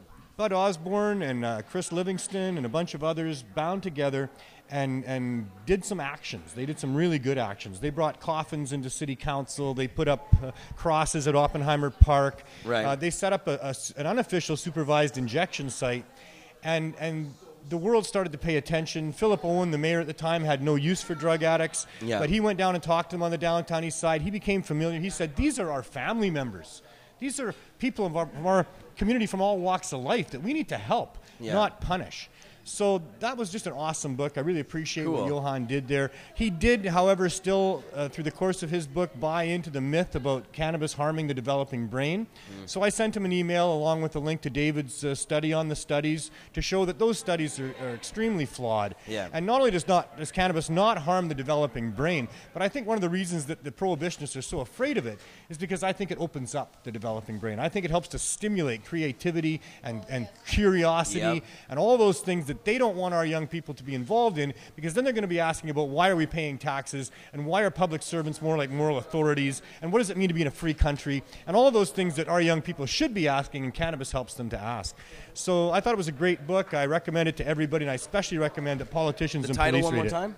The title is Chasing the Scream by Johan Hari. Chasing the Scream. Yeah. So and 420. It's a nice looking book. It's available, I think, at Chapters probably in Canada, or any of your regular bookstores. It's actually like a mass-produced book. It was sent to our office by the publishing company. Neil Magnuson, thank you for all your hard work, everything Thanks for having me. And we'll get that up online, your review of that, as soon as 420 is done, and I get like a couple hours of sleep. And it'd be if amazing. you're not pumped for 420, you're not paying attention. Woo. Wow. 420 is going to be awesome. Neil, what about the status of the Rasta Lions? Yep, we're going to have the Lions dressed up again. I got the sunglasses in my trunk, and I know the Rasta. Good. The dreads are downstairs. We have a big banner. It disappeared. You know where that is? We're doing a little business here on the show. No, which one? It was back with the big joints in behind the lounge on the second floor. Banner? The big banner that I made, 26 feet one? long, the brand new one. It says hemp ethanol now. It's possible Laurent grabbed it and put it in the basement, but we'll talk about it after. We'll talk about that after. We'll get our banners together. I'm going to hand over to Mel. On Sunday, I'm going to lay out the design of all the new the way the banners are, and link them all up so that when we show up on Monday morning, we can just hang them. So if you're in the neighborhood or anybody wants to help and volunteer, come on down Sunday afternoon. Sunday afternoon at the other Vapor Lounge over on Hastings. Not this one, at 307 West Hastings. That's right. Cool. Well, this one's really cool. I like this. This one, maybe we should do it here instead. No, there's not enough space here. No, but yeah, get your ass on down to 1674 Davie Street. That's where we are right now. Come and have a bong toke. And then go visit the beach. Yeah, exactly. But just don't visit it too close. Yeah, the oil, Jody said. Anyways, thanks, Neil. And Mel Hempseed's here to talk about... Let's flash these things off to the cam again. Hey, Pot TV. I'm back. So, the Great Northern Extraction. This is Sunday night, Mel. I am very right before excited. 420. Now, I have to be up at 5 a.m. on 420. I will be taking it home for the team. I promise you on that. Mel's going to be there taking over for Pot TV and making sure we get lots of coverage. I'm going to be there for a little while, but I'm not going to probably stick it out all night long. But you'll be there when I'm not. Johnny's there. Are you going to the Extraction Cup? No. No? The Great Northern Extraction. Do they have minus Johnny B? solventless? Yeah, they do. They have a solventless. Yeah. When is it? Sunday night. No. Yeah, I know. I can't believe I'm going at all, but I want to go because it looks fun. Rosewood Hotel. And, oh yeah, he's got a hotel at the Rosewood. Now we've actually got one of those rooms as well at the Rosewood. Fun. Time lapse again. So we're gonna be filming on 420. Just so y'all know out there, we'll be shooting our live cameras out the window as we always do. I'm gonna try over the weekend to find a microphone that it will be a little bit more suitable for our needs, a directional mic. And yeah, so maybe we'll actually be able to hear it a little bit better. Our cameras, unfortunately, are just these 1080p cams that we have here, the Logitechs. So really, it's not going to be gigantic or anything. But of course, we do a lot of filming up close, and so we have on-demand footage that's always available in the days and weeks after 420. Yeah. So yeah, that's going to be a lot of fun. Mel's going to be there. Mel's taking over responsibility for stage 2 this time. This is that's and Jared. These are his. Baked and BC girls will be throwing the joints out to the crowd from stage A. Mel, you're taking over stage B. That I am. And yeah. So if anybody, cute girls want to throw joints out to the crowd, or cute boys, I guess, if they're okay. Mostly before girls. we get into this, Johnny B, stop getting so excited. No, stop getting, please. Johnny B. I know, but it was gonna be like this huge thing. Oh, it was the unboxing. I was gonna get Jared to like put on the little like dope weed camera, not dope camera. I don't know why I almost said that. The handy cam. And then we were gonna do it all like fancy and like open it up and maybe look at a couple of the samples. I got excited. Yes. I know you did. Here. It's okay. It's Christmas for you. Do you want to pull some of it out and show off what's in there? Show off some of these. So I guess right now we're gonna start with. I guess this is the hybrids. Okay, here. Hybrids. Everything's nicely like packaged, all labeled. Super good. Mm-hmm. Good job, guys. It does look good. Bam, bam, bam, bam. Oh, it's like close up. It looks good, right up your nose. Do I got any boogies up there, guys? Looks pretty clean. Wow, first time. You actually. So it looks like for the hybrids, we have 5 shatter samples. 5. Let's see what they look like. Oh, you can't see them. They're just in there. Yeah. I guess we can't really. I'll pull one out, and we can at least take a look at it. Pull it out. That's what just she said. Just don't let Johnny pull it out. Oh, yeah, here we go. Now we're getting a good look. So it looks like a nice, like, little quartergram, basically.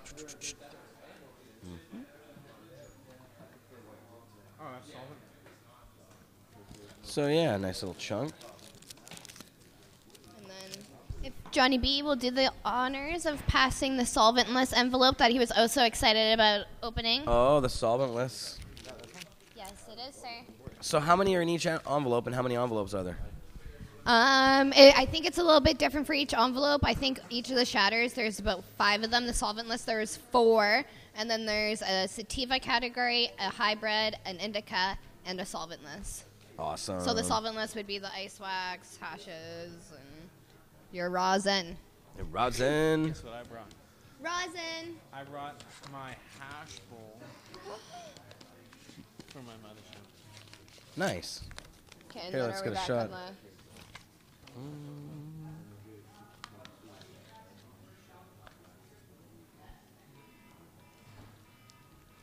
Oh. It's 5:30. Mel needs to take her medication. Oh, is that what it is? It is 5:30. Here you go.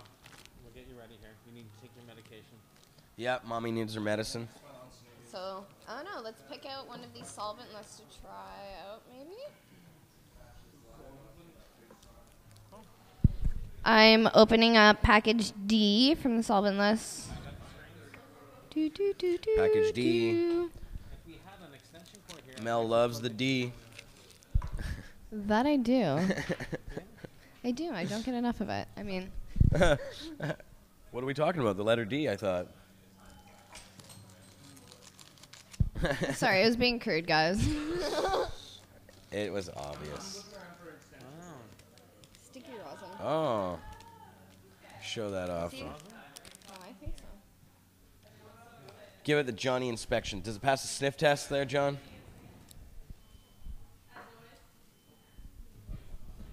Woo-woo. All right.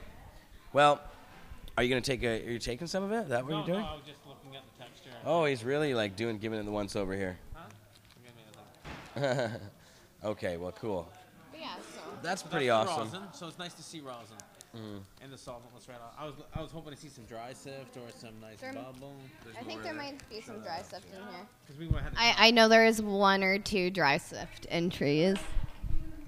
That's cool. Yeah, it's quite the bag or quite the box they provide to you. Yeah. And here, let's show off some of the other stuff in here. I'm grabbing mine. This one. Oh.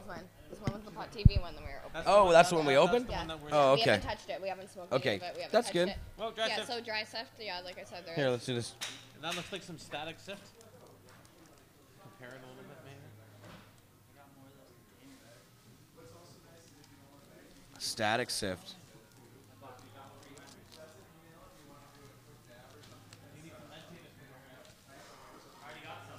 Good. Where's the lanyard? Where'd you put the Johnny B? Can you pass Jared's box? Can you throw the box over? What do we need? Right beside The you. box. I thought we were going to have a lighter and we were going to smoke this stuff. No? Okay, I'll smoke my half. Yeah, let's try your They don't half. want to smoke. Do a dab. I agree, do a dab. Who doesn't want to do a dab? Here's the lanyard. Let's get a good look at this. That's nice. Did a really good job. This one smells odd to me. Smell that. Smells nice. Here's mine. And let's get a look at the scorecard. Oh, show that to the cam. It's completely see-through. Oh. I would like to smoke that, please, Johnny B. Johnny B, yes, please. Close. Nah, wasn't working. What is it trying to do? Still not working. Not bad. No, it likes you better. It's looking for you. It's looking at your face. It knows you have a face, and that thing's not it. It reads your eyes. I guess the See, look. only thing I would say is I would wish that some of these entries were bigger for, I guess, some of our larger dabbing people, because What? that's like 1 dab for me. What? That's rosin though, so that's actually more than 1 dab there. Is it rosin? Yeah, oh yeah. So there's one of those. That's the hybrid card.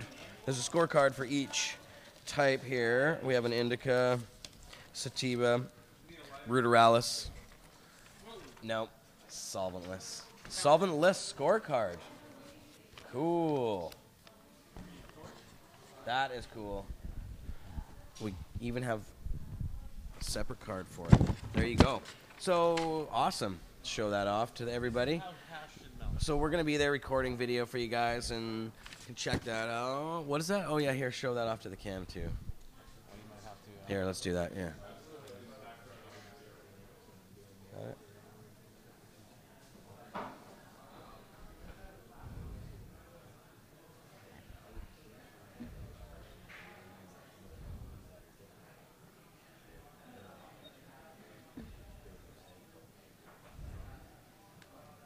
Bubbling.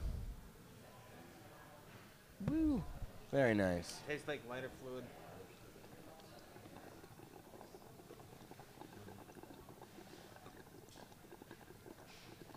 Mm. Yeah, he's like big.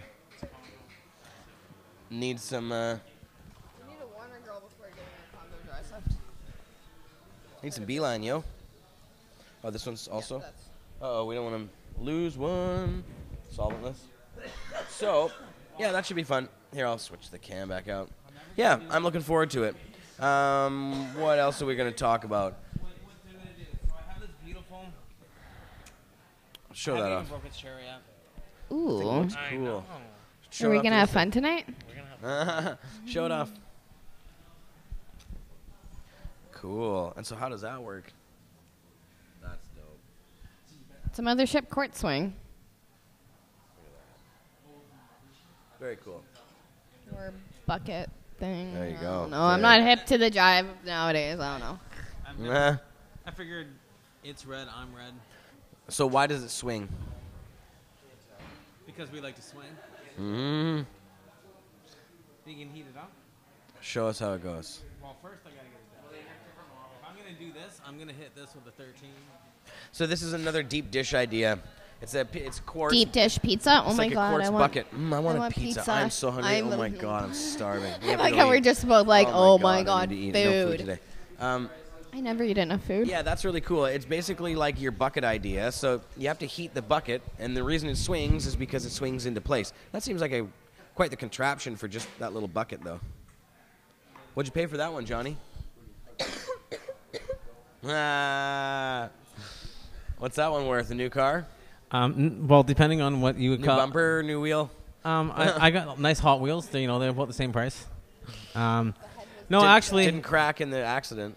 No, it did not crack in the accident. And it was in the back seat. It was, Yeah, it got hit head on. You'd have to go to Mothership and find the prices on them. I do know that I got a good deal, and I mean, it was about having. Well, I got the best grinders, so I figured Meditainer should have the best pipe. Mm. And it is one of the nicest I've ever hit with the ball rig. You got the best grinder. I love it. Well, I agree. You know, it's always a plug. you got to put good products together with good products. So, I mean, we got the Can't bubble disagree with hash. I got everything that I like and what I enjoy, and this is another thing that I enjoy. And the best thing about it is I like to share. That's my favorite part about it. Right? Yeah. Because everybody gets to hit the mothership. Yeah. Well, let's Right? hit it. But the whole thing is you have to go Spark to it the up. mothership. You never pick it up. That's the deal. You're not allowed to pick it up. I'd pick it up. She breaks the rules. I'm a rule breaker. Rule breaker. All right. Well, I think what I want to do is bring Mr. Freddie Pritchard on, and then I want Ashley to come on too and get high with us soon. But we gotta get Freddie on here to talk about what's going on with his group that he's been organizing. Freddie, what do you think about that? You want to hit the couch with me here or what? That sounds a little not so sure the way I made it sound there. But Come hit the couch. Come hit the couch, baby. Yeah. Don't worry. There's lots of room on my lap knee. here. Yeah, well, Johnny, Come on, little boy. how are we going to do this? Johnny B and I can move and go smoke. Okay. in the Yeah, corner. you guys move. I'll talk to Freddie and then Smoke in the corner. yeah. So, come on down here, guys. This is fun. Come at the on lounge. down. The price is right. Do we have some sort We of are calling down Mr. Freddie Pritchard. Freddie Pritchard, come on down. Well, thanks You're very the- much. Hey, Jeremiah. I'm really having a problem speaking today. Hi, Freddie. Hey, how's I've been everybody doing? I've been working a lot without resting very much, so it's time for me to eat food, take a nap tonight, a really good one. But yeah, Freddie, good to have you on the show, man. Thanks, buddy. Freddie Good to see you Pritchard, too. one of the hardest working activists in the city of Vancouver as I don't well. know Yeah, about we should that. balance out the shot a little bit. Oh man, One of you're the at all these stoniest, events, maybe. then, all of the above. Yeah. Also, some of the best video footage of our events taken Thanks, by this bud. guy right here. Goes and covers everything.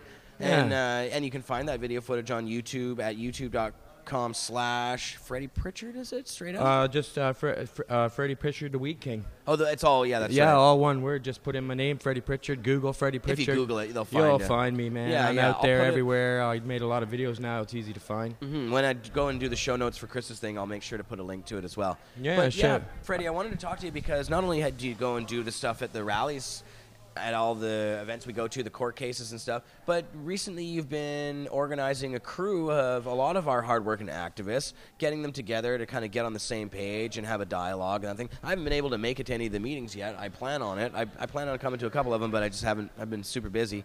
But yeah, tell us about what's going on with you guys and what your group's called and stuff. Well, we're UCAN, United Cannabis Activist Network. Yeah. And we've had approximately 7 meetings. Maybe I guess on our Facebook page there's 80 or 100 locals on it, and then through the meetings that we've had at least 100 different faces cycle through. Mm-hmm. We're kind of a unique situation where we want to bring people face to face, local in any city that you're in. I mean, there's a lot of internet Facebook pages out there. There's a lot of information sites and sharing of information, but it's UCAN's unique to the fact it's about face to face, and in whatever city that you're in, that's where you need to start a chapter of UCAN. It doesn't even have to be UCAN, but you need to put together a chapter of local people, bring them face to face, and that's how family and that's how activism's going to grow a lot quicker. Exactly. I believe. Sorry, go ahead. Oh, I was going to say, Neil was just reading to me some of the mandate, like you guys have like your mission statement or whatever, and I thought there was some good stuff in there. And a lot of it is about really getting people to work together for some of the goals that we share already. You know, we're all working on these things, so why not pool our efforts and tell each other what we're doing before we do it and coordinate things, and then we're not overlapping on a lot of things, right? Yeah, exactly. Which we end up doing a lot. So. Yeah, and I think if you're sharing the herb or you're doing dabs and you're meeting, say, every 2 weeks, you start to build a bit of more of a stoner activism family. Right. I think it's popular or not popular. I think it's important for reasons for like, what if you got busted, Jeremiah? Yeah. But you had a group of hardcore family behind you now, maybe like a gang. Yeah, well, organized. It really is. We're going to come out with our flyers, and we're going to come out with our banners, and we're going to make a hoop and a law, and we're going to fucking make a stink about it, right? Exactly, As man. opposed to if it happened to you or if it happened to anyone in our group here locally. What happens? I just heard tonight, and I don't know if it's true, Jody say Harper's in town. Oh, Harper is in town. I've heard of this. Well, verified. Jesus, man. Yeah, he's having some big dinner or something. That's the first that I've heard about it, but I believe you can, or somebody around here is going to make a stink about it. Yeah, I'm not sure where he is, but our organized group should be out there with our banners making a stink somewhere, wherever he is.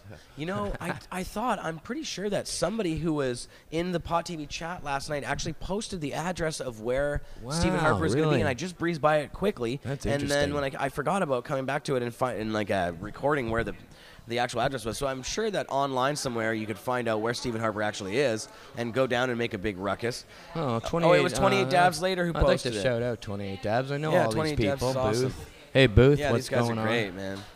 You know? Yeah, the Pot TV ears, man. And so tomorrow also, there's this C51 protest that's happening, right? Yes, there is. There's a lot going on right now in the pot community. I know you know that. But C51's having a protest. We're fixing it. We had a banner making party with our group. We were successful in passing out 5,000 flyers at the Allard trial, and that was our first action. And that's what our group is, too. Once you become family and face-to-face, and you're having every 2 weeks meeting, and you put different points of view and different people's activism together, we come up with ideas for action. Yeah. And that's what the group's going to do, is some kind of an action. So, like, you know, maybe you're going to, as that was an example for to be out there in front of Harper. Yeah. Maybe an MP's going to speak out against cannabis. Well, that kind of bothers me as a cannabis activist, and I'm sure that everybody who's going to cannabis activist meeting would be pissed off too. So you get an action together to get out in front of that guy's office. You know, so we had a banner making party last Saturday. Cool. David Malmo Levine has donated $420 for supplies to make banners. We bought like 60 feet of 5 foot by 60 feet canvas. We were all out there painting. 3 Happy Cats was out there. Opus 420 was out there. Yep. So cool, Jade Ridge was out there. Yeah. So that was pretty good. We got some banners made. So we're making banners, but we're doing things as a unified group. Yeah, that's great, man. Yeah. And I just had something I was going to ask you, and now I forget. Oh, if people want to get involved, where do they go? Oh, they can go to Facebook. We just transitioned the name over to UCAN Vancouver on Facebook. Come on in and join the group. We're meeting presently like every 2 weeks. Thanks to the Vancouver Seed Bank for having us out there and letting us use their space. Again, 3 Happy Cats, shout them out for their donation of $420 for more banners made professionally. So yeah, I mean, there's been a lot of people getting involved, which is pretty good. Yeah, see, it's getting so big. John's going to come on board. Yeah, John's on board in the group. Yeah, we could usually come out at banner making day, John. Here we go. We'd love to put your spray painted pot leaves. Attention, Vancouver. Onto some banners. Attention, Vancouver. Crash Harper's Dinner Party, 113 West Hastings Street. What is on? Well, Hastings? Is it right now though? Like 1133 West Hastings Street at 7:30 p.m. Yeah, and whoever and if 28 Dabs later comes on in, joins our group. You know, I know you watch my YouTube videos. But if you come on in and it was yesterday though. Would have told me that 2 or 3 days ago. We could have been organized about that, right? He said it was yesterday, so this isn't today actually. Yeah, because I've seen over the course of activism lately. A lot of Stop Harper stickers. Yeah. Yeah, they're on all the stop signs everywhere now. I've seen Beard Brothers 'em. slap their Stop Harpers on big slabs as a chatter and dabs. Yeah. And it's yeah, the actual little stop sign looking ones. With him being in town, Jeremiah, and us not doing anything about it really bothers me. Yeah, I know. I heard about it just last night when I saw the Shit. thing. I was like, oh, man. Well, one time when he was here, we did actually see him, and he saw us. We looked him right in the eyes. He drove by in his limousine. And it was at Science World, actually. Oh they my had it God. at Science World where he was coming and meeting with somebody inside. And we were all protesting outside Science World and yelling and screaming. And he drove right by, and we looked right in his face. Jody looked right in his face, waving a sign that said, politicians who support organized... I can't even remember what it was. Yeah, It was well, something we good. got to He knew he unify was a our scumbag. minds, right? So that Running away like a we weasel. all know about it. And we can all get out there together. Yeah, exactly. Because what's really good about UCAN is we've only had 7 meetings, but we already have 4 chapters. Ah, there you go. Neil Hanneman has started a UCAN chapter in the Oshawa-Gatineau area, or the Ottawa-Gatineau area. Nissa Warner and another lady have started a Duncan over on the Island chapter. Cool. And somebody's going to be putting something together in Oshawa, apparently. Cool, So man. Well, we should do an article on CC and get you guys some promotion, and I'll interview you about it, and we'll push it out there and get people to sign up. Yeah, well, it'd be great. Start their own groups in their own town. Yeah, and it's, I come from Windsor, Ontario, and, I can count how many activists are there, on one hand. Right. Come here to Vancouver, sure, there's a lot more outspoken people, but if you get those people that are small in small towns grouping together, pretty soon you get somebody else that comes out.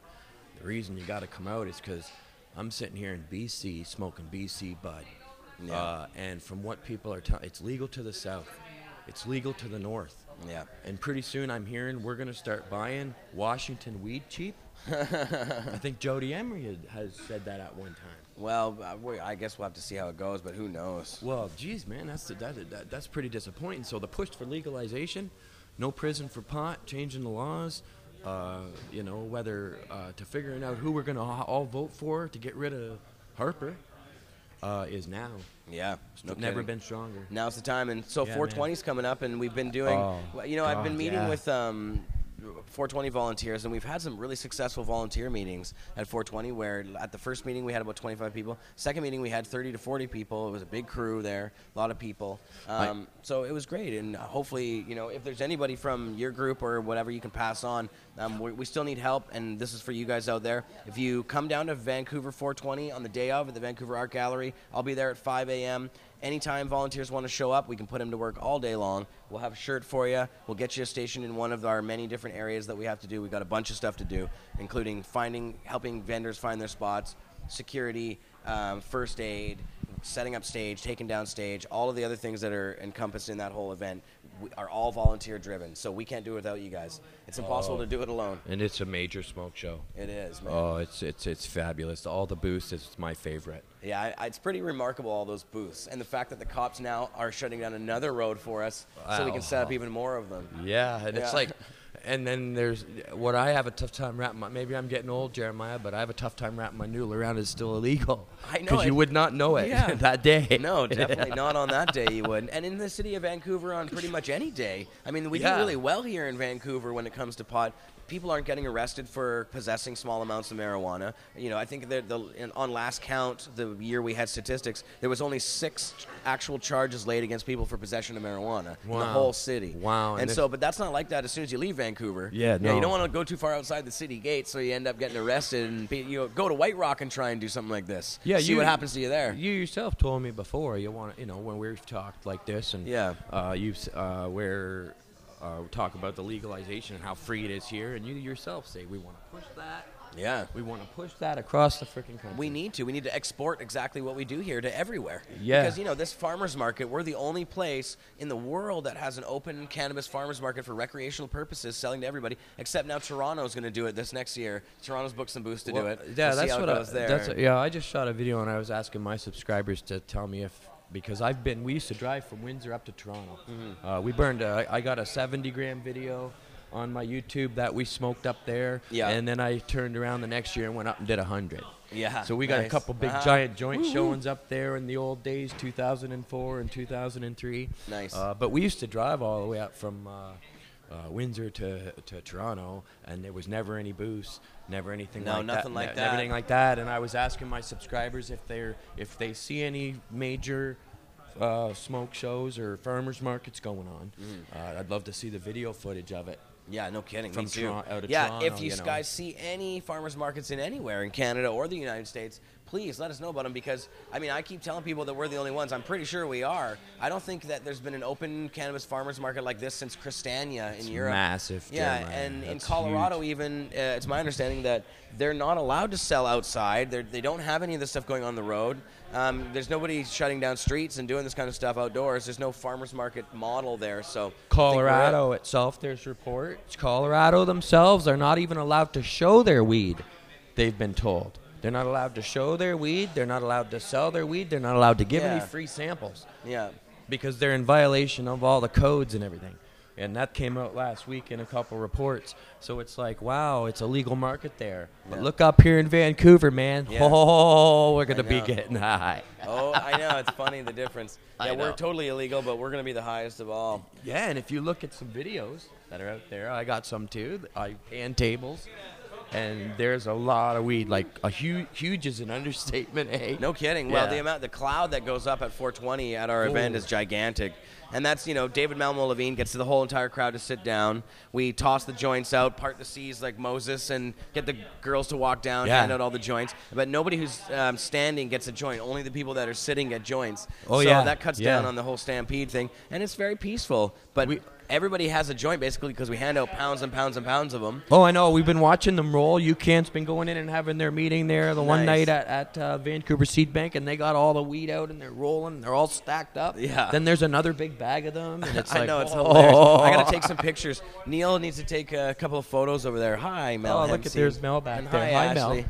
Mel. Hi, Ashley. We see you back there. Okay, well, cool, Freddie. Thanks for Yeah, coming on, buddy, man. I that's really great, appreciate it. man. It's totally awesome to have you on and Yeah. talk about it. Well, yeah. We'll have you back to talk about more of what you guys are doing, and when you guys start to do some more initiatives and stuff, we'll get you on to promote them, and we'll talk about how they went afterwards. Peace, man. Yeah. Excellent, Peace, brother. man. For My sure. God. Thanks to for see coming ya. on. You too. See you guys later. Free the Thanks weed, for all man. the hard work you do, man. Thanks, brother.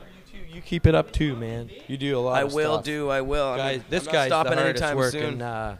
activist right here. Likes to get high, though. I'm the highest working activist. Yeah, that's fine. That's totally. You know what we're going to do? What? No, you come over here and talk. Come over. I want to do some and look at we have. I know, so we're going to pull the couch out and just pull you into the downside of it. How are you gonna pull it out? Well, it's just easy. You just get up and we pull the couch out. I don't think that makes any sense. I'm not sure how that's gonna. It's not a terrible idea, but we could just put the cam a little closer. Here, look at this. Check this out. We have the extension cam. We'll call this one the fun cam. Here we go. Couch cam. Aha.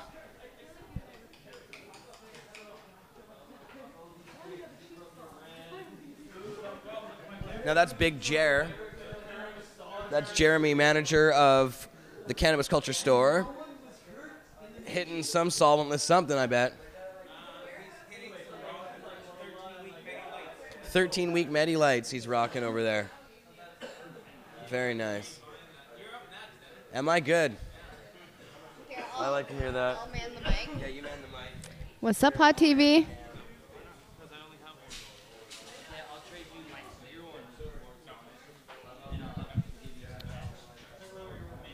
Let's see. Oh, we got a good camera view going on here.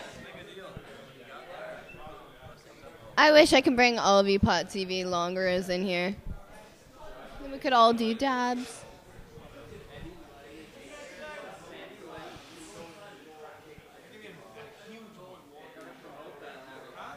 The Medi Lights.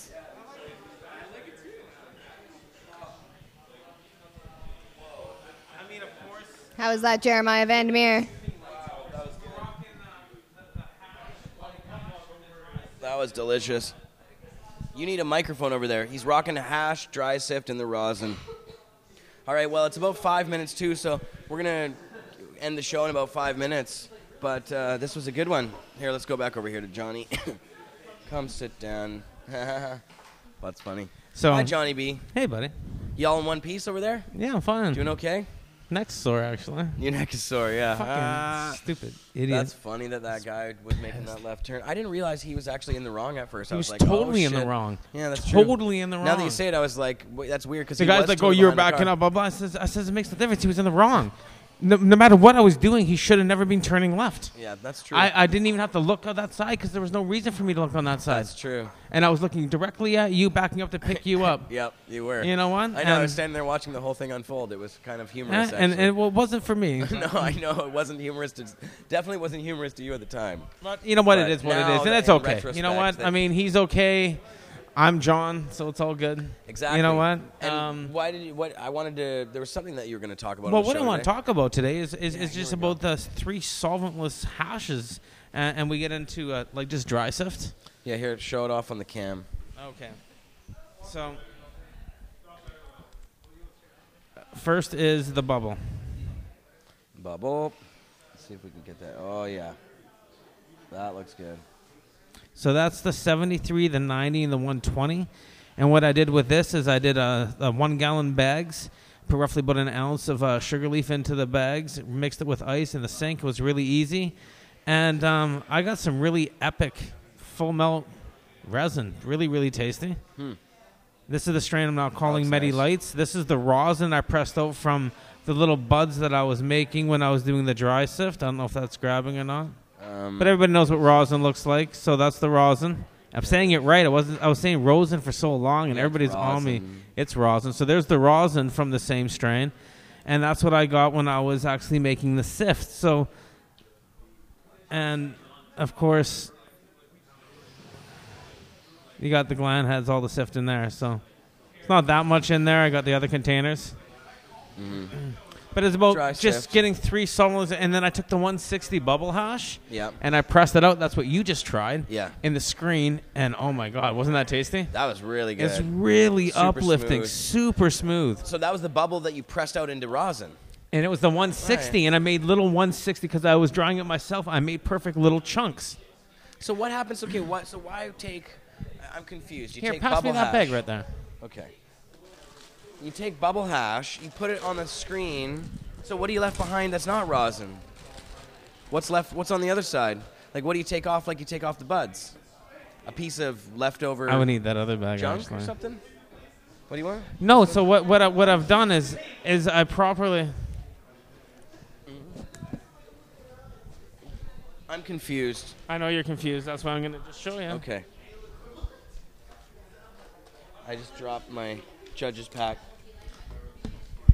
And Hilarious. the med tender that I'm looking for, because Oh. I got like 80 of them, right? This guy's pockets are full of these things. You're like, Can you pass me the white Go med tender gadget behind med the sign? tainer. Yeah, both of them. Okay. So what I did is I made the hash, and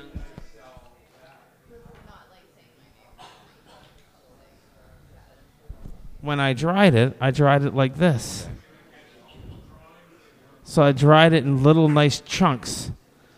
And this was perfect for putting in the screens for making rosin. So now I took these little chunks and I pressed them out, and wow, that's what you just tried. And I get so much from that. Like, Right. I should plug in the iron. You could just see, I mean, how much actually resin you can get out of all of this. I was. well, it's, and so what's I'm left so behind impressed. though?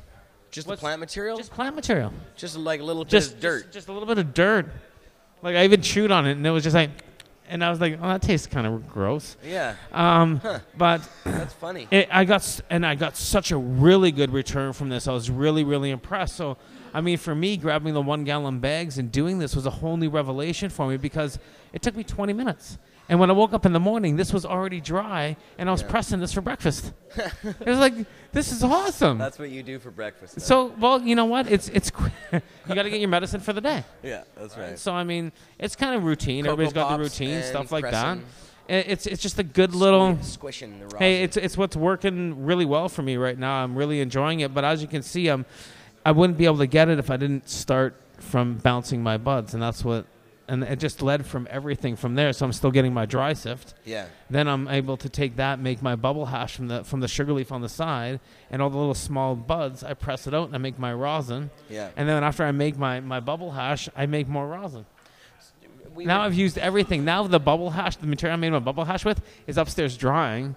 I'm gonna throw it in the oven, decarbonate, and make caps out of it. I've now used everything. I've thrown away nothing, no waste at all. Well, so now here's my question. So that's so many about different making the rosin. When you press it from the buds themselves, you try and use small buds, and to get a larger yield, you have to try and heat both sides and press it as hard as it can go, kind of deal, right? To squish out the most you can get. Like you're getting fairly decent yields off this, but it has to do with the way that you press it, and it has to do with the plant that you're pressing, right? But could you say, for instance, bust the weed up?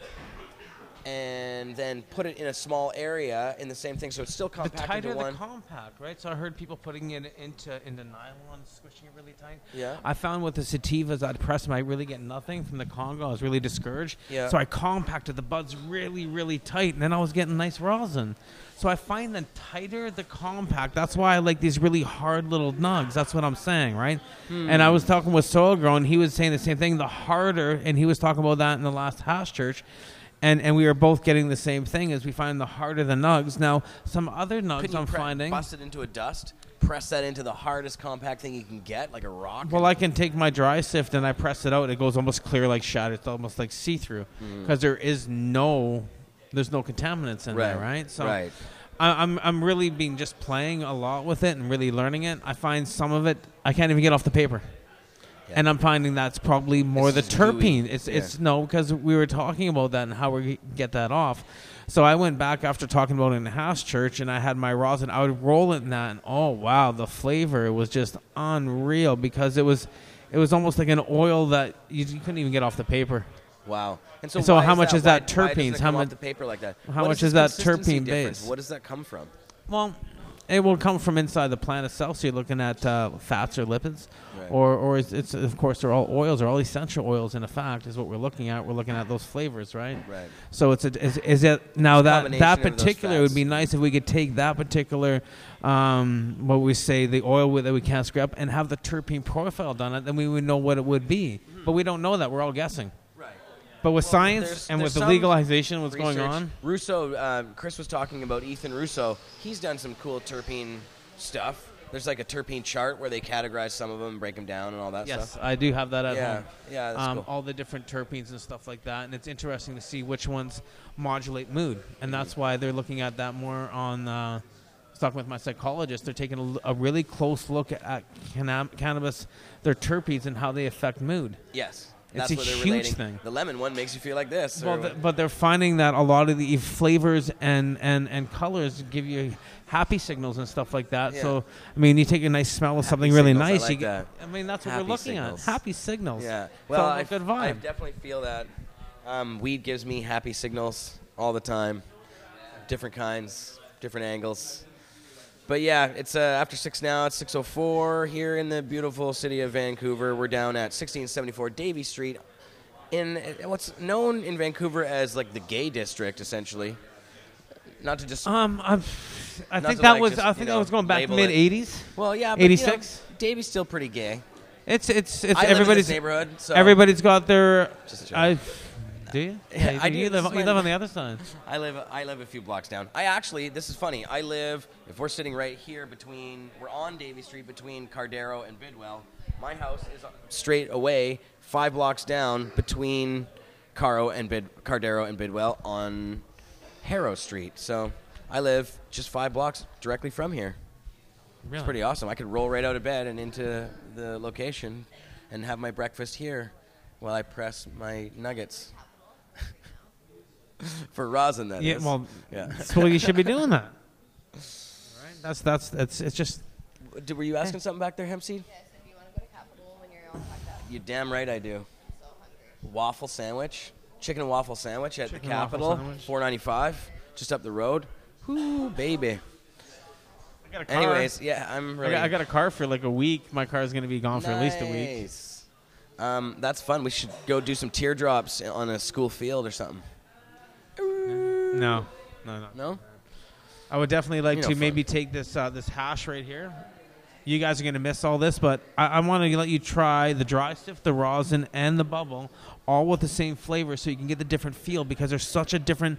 You get a different effect, but just a different flavor. Flavor me, man. It's really it's a lot of fun, guys. You know what? Learn your medicine. It's like alchemy, what you're doing. Well, I'm learning my medicine. Yeah. It's plant alchemy. You're taking these things, breaking them down, extracting the good juices, the essences of the plants, and using them for your own enlightenment. You know what? Turning the lead into gold, Johnny. Good flavors, right? Like I was at a Marijuana Man's birthday last night. Some of the flavors you tasted there, some of that weed, so flavorful. I mean, thumbs up. I mean, that's what we're looking at. We're looking for those unique flavors now. Yeah. Well, I'm happy that you're on the case, and I'm happy that you come by and help us out on the show here on the weekly. I love the place. A lot of fun. I like coming down here and talking about what I like so much. Yeah. Cannabis, like all of you guys. That's why you're here, right? That's right. Because we like the weed. Chatters. And as Freddie always say, free the weed. Free the weed. Free the weed. Overgrow the government. April 30th, 100%. Yeah, we're back in court for Allard. And that's coming up just in not a couple of weeks. April 30th? Oh, April 30th. Oh, I thought there was something at the beginning of April happening. No. Oh, okay, it's at the end of April. We're in April. Oh, sorry. Right, it's at the beginning of May. I really am having. He is really tired. I really am. Yeah. I need to get food and sleep. I don't. I can't. You witnessed. I know you were like putting all this stuff in my car. I'm like, I'm not going nowhere, dude. You're like, can't get a cab. I'm getting out of here. Well, I had to go, dude. It wasn't a problem or anything. Cab came like that. Yeah. Anyways, thanks to all the chatters out there. Love you guys. I'm going to get a chicken and waffle sandwich. We're gonna go puff some hash first. We'll definitely pop some hash first. Thanks for tuning in here at our new location of the Cannabis Culture Lounge. I can't say this enough. 1674 Davie Street. Come on down. It's such a cool. I was going somewhere with the whole gay neighborhood thing. Davie Street's the coolest neighborhood. Yeah, totally. It really is like a family environment, and the reason is in a big way that the community here, the homosexual community, has had to fight like the pot community has just to be themselves. Yes, 100%. And so there's a lot of parallels that we can draw, over gay rights stuff have been happening for years, and in the pot movement, it's kind of the same thing, that we've been persecuted for something that, they say it's a choice for us, but for a lot of people, it's not a choice. People use it as their medicine, and it's what heals them and helps them. So I really don't have a choice. Yeah. I do. So it's definitely not a choice for gay people. A lot of people, they don't have a choice on how their feelings are, and they fought up. I used to live right down here. I used to live right around the corner, across from Safeway. Back in the days, I used to. There's rainbows on the streets. There's a very happy vibe. It's always been a good vibe, you know. It's an area, but that's Vancouver for you, right? You go to different places of Vancouver, and it's such a good vibe, right? This is a place. It's a good community down here. Everybody does 30. You know what I mean? Totally. It's peaceful. And we're basically a stone throw away from the beach. So. Yeah. You know, it's going to be a packed place in the summer. Yeah, and there's lots of people. Like Ashley actually lives right in that building right there and can look right in the window. That's hilarious, Ashley. What do you think of that? There's Ashley. Hi, Ashley. You live across the street? Hi, guys. Yeah, I do. Right there, huh? So you're going to be creeping on us?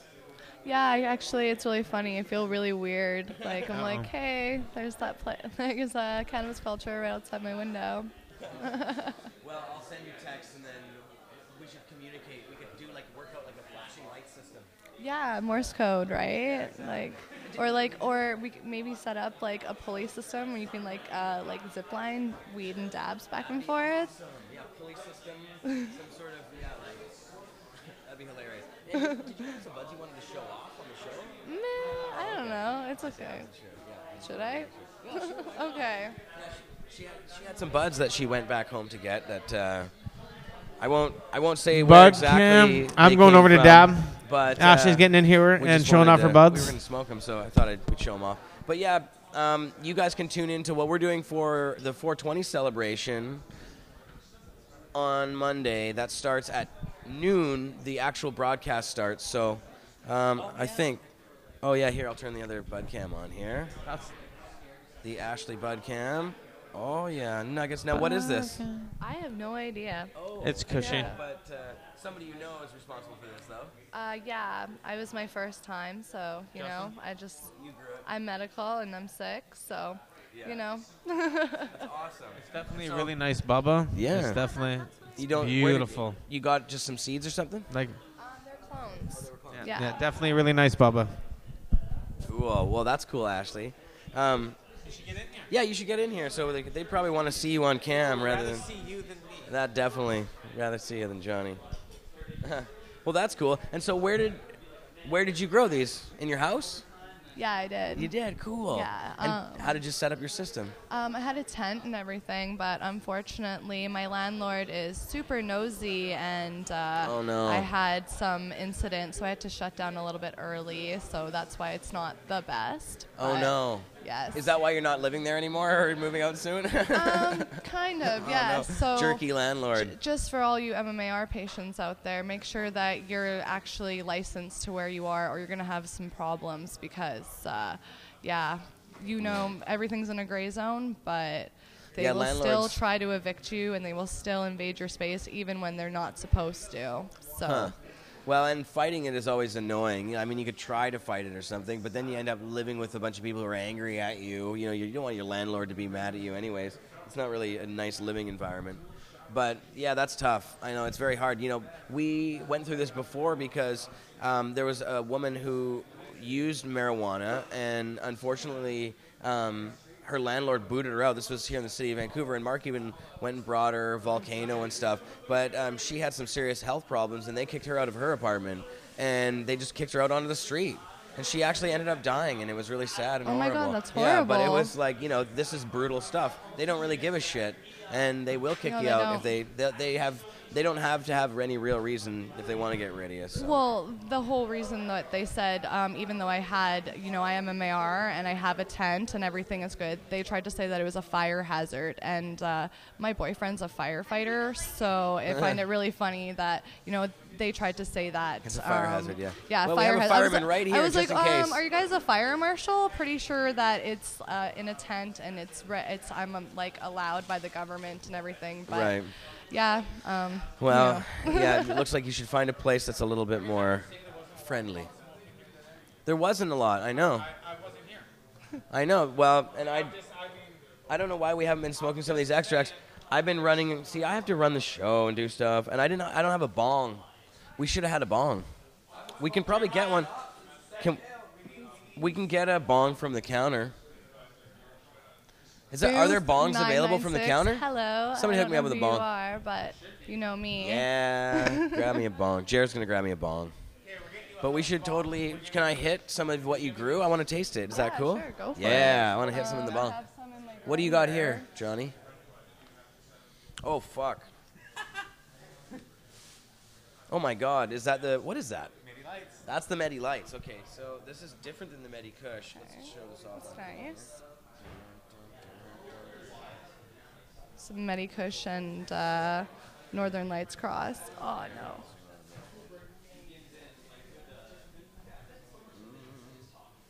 I want to see.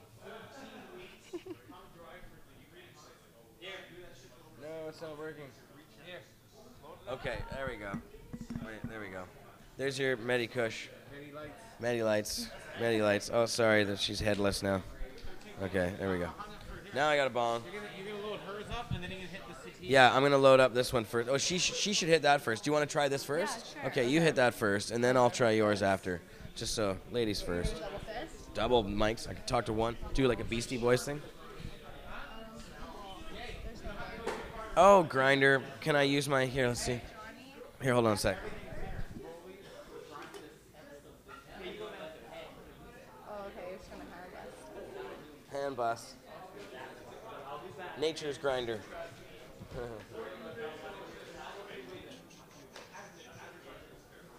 Yeah, there we go. Okay. There we are. Lighter on the table. Oh, that looks good. That you can actually see. Medi Lights. Is that the stuff? Same stuff? Oh, what is this? This is Congo. Oh, man, wow. It actually has a similar smell in certain ways. Yeah, nice. Here, let's check out the Congo one time here.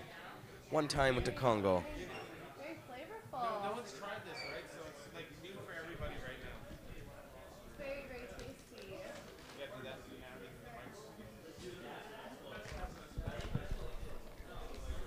It's very, very tasty, guys. Like sativa should be. We really got to work on this camera thing. Yeah, you're gonna get a better camera. We're gonna go back to smoking hash over here. Just need a better system of getting it to see it properly. We need an area to place it on. You wanna hand Sorry about the me my camera focus there. fail. I have my grinder, so this you thing? can try some of my Cronut. This here? Yes.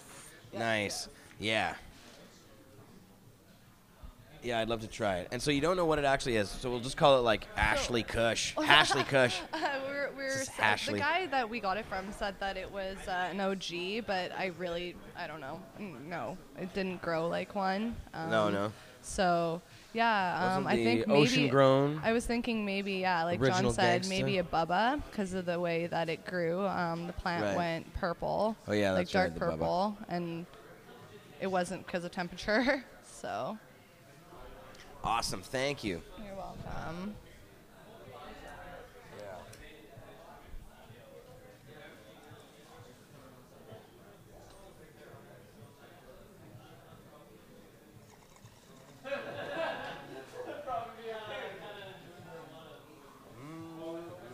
How was that? Delicious. Yeah? Very tasty. Awesome. Very nice. Oh, yeah, that's awesome. And, I met Hi Guy.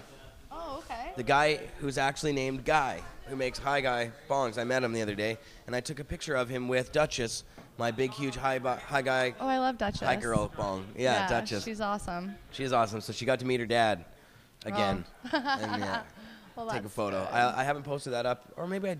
No, I don't think I posted that yet. So if I haven't, and if I did, then it's on our Instagram page. But,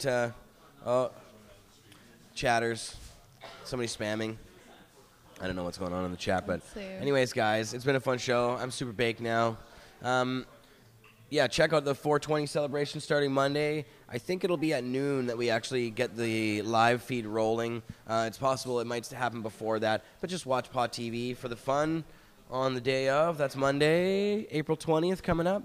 And after that, we actually have the Global Marijuana March coming up soon on the heels of 420. So I'm going to stay in Vancouver this year to look after some of that stuff, make sure we have our Global Marijuana March marching through the streets of Vancouver and coming down to the beach. We've started the Art Gallery. That's on the first Saturday in May, and I believe that's this like 2nd or something this month. Okay. That's So it's really awesome. early. But yeah, we do a lot of this activism stuff, and it's a lot of fun. If you guys want to get involved, come on down to the office at 307 West Hastings on the 3rd floor and see me anytime. Actually, you can come and join me here at the new location, Cannabis Culture Lounge, 1674 Davie Street. I'm going to be working from here as well. We'll be filming some shows here, and because I live so close, I'll be doing some cannabis culture duties and that kind of stuff here as well. It's just a place to work. So, yeah, I'll be taking a lot of pics, and come down and hang out with me here. Let's get high. I'll give you a hit out of the bong.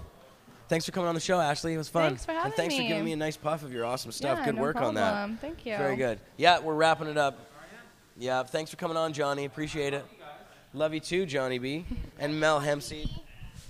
Love you guys. I was just going to say, I'm Thanks for going to filling in. support my boss right now. Come down to booth 33, PML, Prairie Mountain Lifestyle. Come Yeah. check us out. We've got awesome medibles and dabs, and I think we've got some merchandise, other types of clothes and things like that, too. So Nice. Yeah. What booth again was it?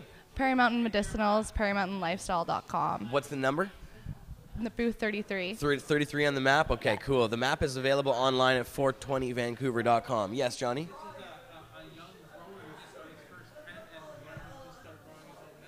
Oh, shit. A young grower just got his first tent and started growing your own stuff. Wow, that's cool. And what are you growing? Yeah, come over here. Flushing. Okay.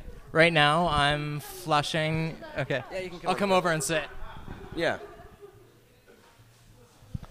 Yeah, I always like having people on to tell us about what they're rocking, how they're overgrowing the government. But I can't really throw it Oh, that's all good. Just tell us about what kind of setup you got going on.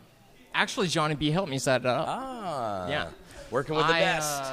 I ended up getting the wrong setup at the first. Like I got a 4x4 tent, really nice light room, and originally they gave me a 1,000-watt Solistec bulb.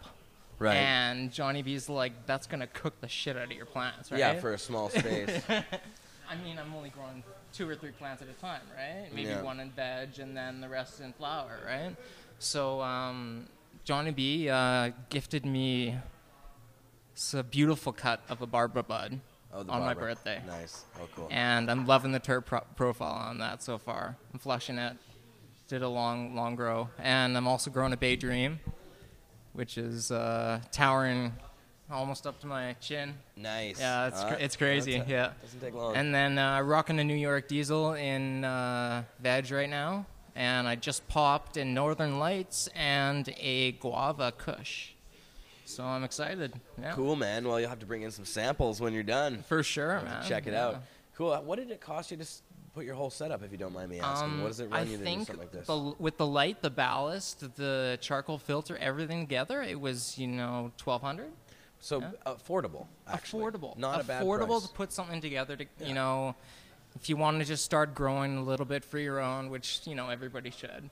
Yeah. I got to shout out to Medi1 because it's just, this is my second time growing. It's produced amazing results.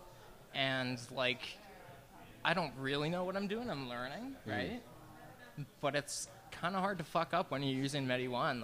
It's a pretty stable fertilizer, Right. Being an organic, you have to flush it for longer. But that being said, you're still growing organic. Yeah. Right? Yeah. It's funny. So many people have their different ways, the different magic they use and stuff. But, cool. Very cool. Thanks for coming on, man. And what's your name? Alexei. Yeah. Alexei. Cool, man. Well, you're on Pot TV, Alexei. Awesome. And, we'll have you back again soon. Come down where the other office is and where we usually do the show, but next time we do one. And how long will it be before you actually have a cured product to look at? They are flushing for... Johnny B wants me to flush them for 30 days. I've already been flushing them for about a week. So we're looking at about a month and a half. Yeah. Cool, man. Cool. Well, come on by. Okay, for yeah, sure. well, and come on by anyways, and we'll get high. We'll hit Duchess. And if you want, well, I can't give you any of that, but Johnny B's got some nice dope right there. So I'm sure he wouldn't mind if you hit the bong. Oh, there we go. All right, Pod TVers, we'll see you guys soon. We'll be back tomorrow. Now, what's Redbeard all about? I didn't see what he said in the chat if he's going to do a Sunday show. We don't have the... I forgot to finish that up when Redbeard was watching. We're not going to be doing a live thing, so Redbeard's free to do any Sunday show he wants. Redbeard usually does a Saturday show, and that's at 4 p.m., so I'm not sure if he's going to be doing that tomorrow. If he does, tune in at 4 p.m. We'll find out about it. We'll be promoting it before it's on, so check Pot TV tomorrow to see where Redbeard's at. And Redbeard on Monday will be down at 4:20, as he usually is. At least I'm assuming he is, unless some weird thing happened. He will be there. And all the glass guys actually have a glass area at 420 that they do out on the side of, it's basically on Howe Street where Howe meets Georgia. Thanks a lot for coming on, man. Thanks, man. Yeah, for sure. And so you can find a whole bunch of cool glass at 420. You can find all kinds of cool edibles at 420, every kind of flower and extract you can imagine. In fact, I was just talking today to my friend who comes down there and makes weed lemonade at 420. And this year, so we got a bunch of crazy stuff happening at 420 that's different this year. We're going to have weed Slurpees. Guys bringing Slurpee machines where they're going to make infused weed Slurpees. That's pretty cool. We're going to have, there's an Indian food company called India Gate that's starting a Cannabistro, and he is infusing Indian food. He's also infusing Smokies. So you can get, at this 420, you're going to be able to buy infused marijuana Smokies, like hot dogs and that kind of shit. So there's all kinds of stuff there. I mean, things you haven't seen before, too. Things that I've never seen before. And we're giving away $5,000 worth of sublimators to the crowd. Really? Yeah, we're giving away 5 sublimators.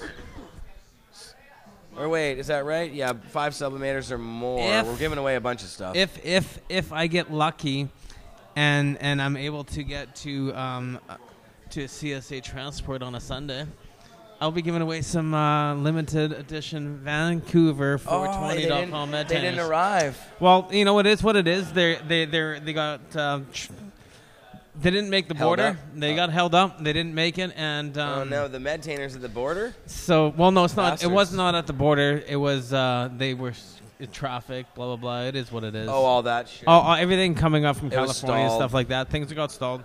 Might get lucky. Might be able to pick them up Sunday morning. And if so, there will definitely be some Vancouver420.com going out to the volunteers, Cool. staff. They're all getting one. A few throwaways, and then I have the Amsterdam 420 limited edition, 35 of each color, and those will be at the booth. And all from that, there'll be a $20, and 50% is going to be donated towards our cause. Cool, so, man. it's definitely a good fundraiser, a $4,200 donation on top of that. So I want to put that out there, what Mantain is doing for, of course, fighting for our right to grow our medicine and to consume our resin. Yeah, well, and if you're out there and you want to get involved in what's going on at 420, you can get involved on any level. You can come and volunteer for us. You can set up your vendor's booth down there. You can actually purchase advertising from us if you have a company and you want your company promoted. Really? You can purchase, Still advertising? You purchase some advertising. We have banners all the way, the backstage. We got all kinds of stuff. We got actually around, you can even buy the whole second stage because Crop King's got it now. The Crop King stage. That's what it is. Crop King stage? That's this year awesome. it's the Crop King stage. That's awesome. Yeah, so there's main stage and Crop King stage. And it looks good. He's got all his artwork and stuff around it. Good for him. He's, a lot you know of money what? for that. Kyle is he's really putting a lot into getting the He helps education. us a lot.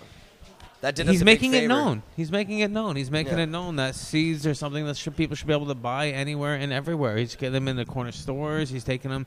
He's really pushing it hard here in Canada. No, and he's a good guy too. He is. So He's he's a really the kind good of guy guy. you can support. And his heart's in the right place, and he wants to help out the movement. seeing and stuff, that so. now. Yeah. You know, really seeing how much Kyle is involved in. I like seeing his seeds. I go into little stores and I see Crop King seeds sitting there, and it makes you smile because that's how it should be. Yeah. I go everywhere. I can buy tomato seeds everywhere. Yeah, We have like exactly. cannabis seeds everywhere. Well, and if you can go in every convenience store and there's a bong there, then why not some seeds too? Along with some nutrients and some. See you, Freddie. everything. Thanks a lot for coming on, man. We'll see you soon. See you at 420, if not before. Well, you know what? Just think. 85 shops in Vancouver. Times that by... 85? Is that fucking true? 85 dispensaries you're talking? Yeah. That's craziness. That was a count 2 days ago. I heard someone was counting 85. That's mind-boggling. Well, you know, it's a lot of these places got like 6 or 7, 8, 9, 10 locations now. Everybody's got 3 or 4 locations now. And they're just as busy as all the other ones. So, pardon me. Does Eden have the most locations still? No, Weeds. Weeds has more. Oh yeah, Dawn's over. Yeah, I knew well that over Dawn. a dozen. I don't know He's why 15 I thought to 17. even. Yeah, 17. Yeah, I think he's upwards there now. Oh yeah, I think we did talk about this before. Yeah. I'm just really tired. It's a good thing. Anyways, on that note. I'm gonna go get a cheese. No, wait, I'm getting a waffle. I'm getting a chicken and waffle sandwich. That's the greatest sandwich ever. It's really good. They serve it with maple syrup. Man, it's tasty. Anyways, that's stoner food. Tune in to Red Beer tomorrow. You can always watch Pot TV. You won't see a McMahon show on Monday because he'll be down at 420, but you can tune in to the From Under the Sea Desk show on Wednesday with Marijuana Man. It was Marijuana Man's birthday just yesterday. Oh, yeah. Giving him another bong rip to finish this off.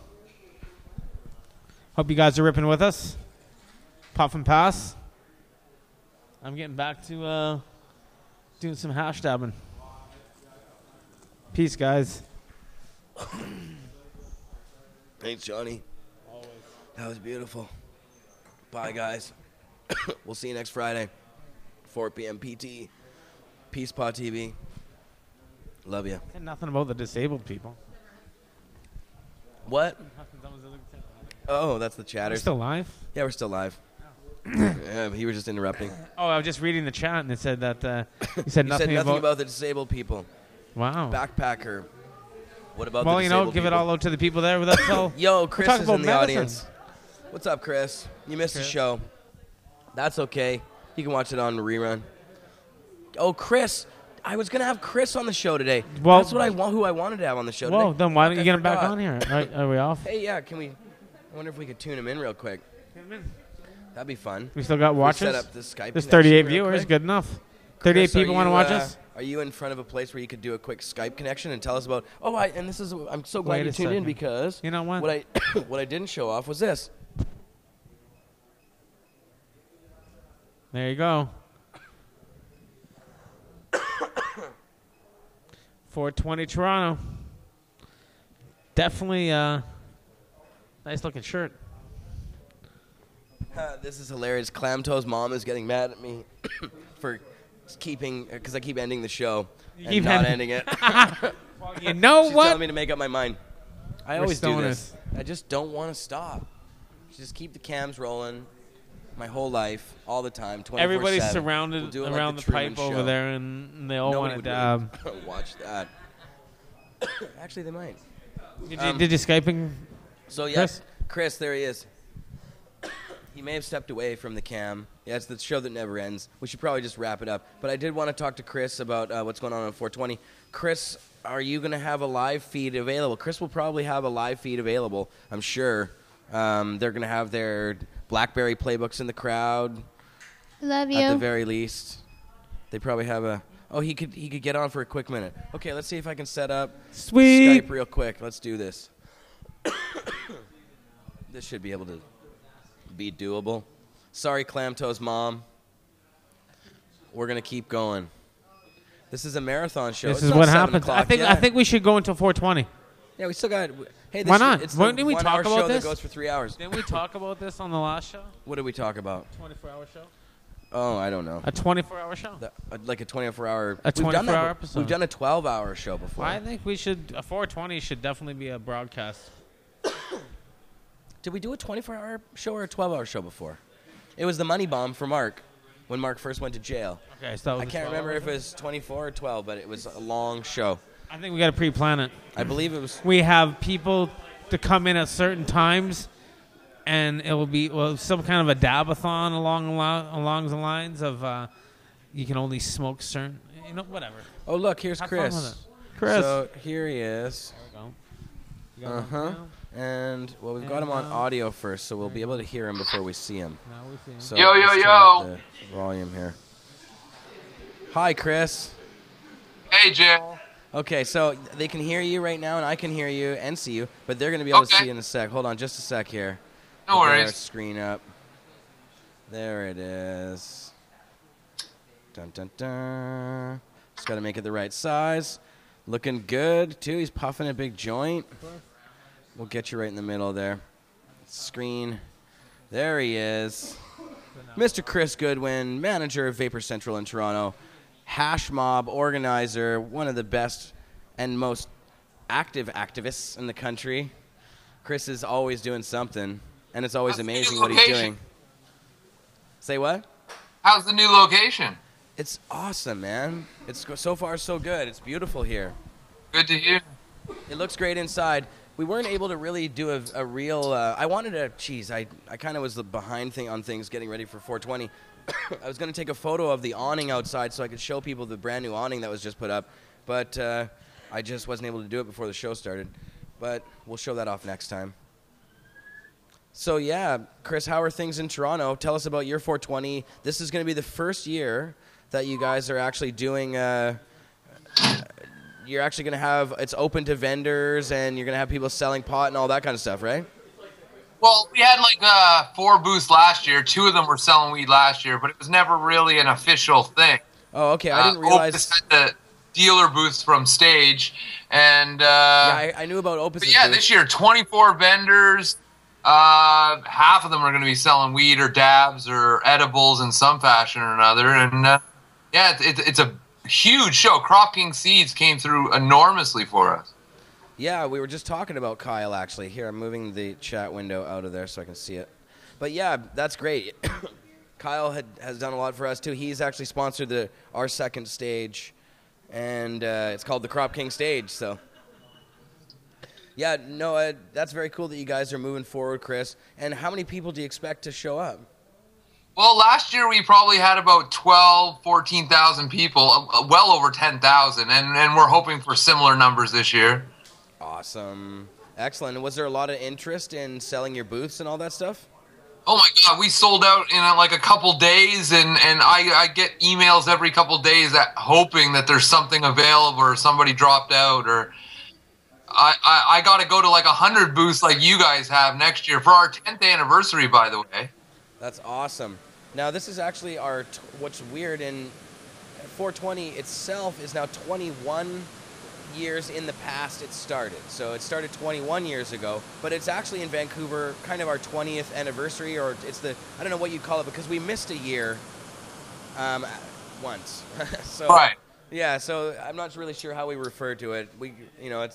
It started in 1995 though. So yeah, it's been going on for a while. But next year, if you guys really do expand, has there been any trouble from the cops? Do you expect any trouble from the cops? No, I don't expect any interference whatsoever. They kind of just stay on the outskirts and, I don't know, they chill out, I guess. They don't have any work to do. Because once in a while, at our Global Marijuana March, we get a cop who pipes up and tries to, like, in 2010, Marijuana Man Steve, got arrested and then unarrested because we used hug power, but we had to go through the process, and they actually were going to arrest him for selling pot. And that was just right there during our rally, and there was like 1,000 or more people there at the time.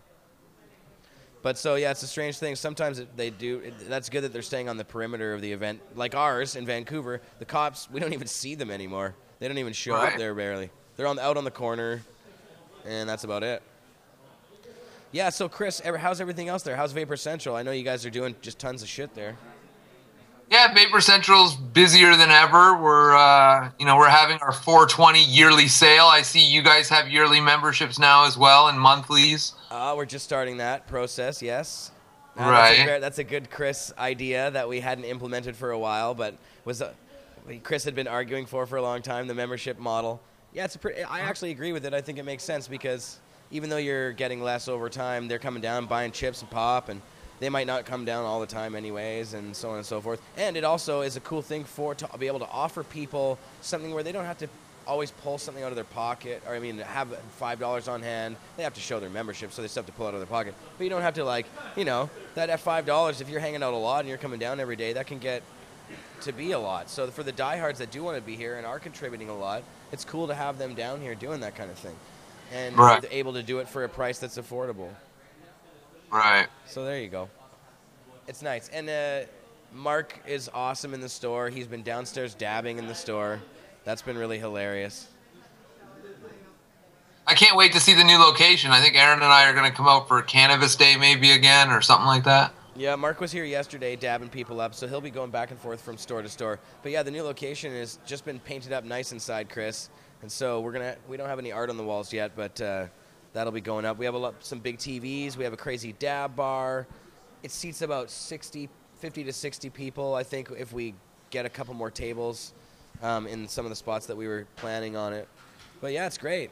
And I know there was talk at one time. I don't know if this was talk that should be talked about, but there was talk of a second Vapor Central location, and there was thoughts of it anyway, right? Oh yeah, I was like this close to signing a lease, so we want to open more of a theater, a space that could easily accommodate 500 people or more, and do, more Mike Rita live shows, bigger podcasts, bigger like musical guests, bands, hip-hop artists, things like that. Cool, man. Yeah, because you do so much of that at Vapor Central now. It is kind of like a theater anyways. Right. Yeah, you guys are doing so much stuff constantly. And that's going well. Vapor Central feed. You can find all of Chris's programming and amazing production skills. So yes, we will be live. And actually, I've been telling a lot of the people in Vancouver, which is a good thing for your show, when you wake up at 7 a.m. that morning, if you do get up that early, we're already going to be live. 10 a.m. Eastern, 7 a.m. Pacific. You'll be able to catch the 420 Toronto live feed, us getting ready. By 8 a.m. Pacific time, we'll already be marching down to Yonge and Dundas Square. So at 8 a.m., if you want to catch the Hash Mob March, check that out. And then by 9 a.m. your time, noon Eastern, we'll be in Yonge and Dundas Square for the kickoff. It's awesome. Now, I'll be, of course, busy from 5 a.m. onward, but I'm going to have all that stuff. We'll make sure that's all available for the whole audience. Are you guys doing the live feed from the hotel window again? Yeah, we're going to, for sure. Great. We're going to try and get, this weekend, I'm going to go try and find a directional mic with a little pizzazz or something that'll work a little bit better than one of our regular microphones. But, yeah, our cam situation, I don't know. You and I, Chris, should talk. I don't know if you know of any way to extend our cam view or zoom in without, like, the digital zoom on these cameras is no good. We're using the best cam that we can buy, essentially, for webcam without stepping up, like a huge step, I think, right? Yeah. I love the flag in the background. That's awesome. Yeah, that's my son, Christian. Hey, Say hi, Christian. Hi. You're on Pot TV, man. So... I'll think about that for you. Yeah, what are there any zoom lenses for webcams? I've never even heard of such Well, a thing. for instance, I don't know. There's ways. Like, Manycam can do it. It can have an external feed, and I don't know how far it goes, though. An external feed? Right. What is it? What kind of camera do you use with that?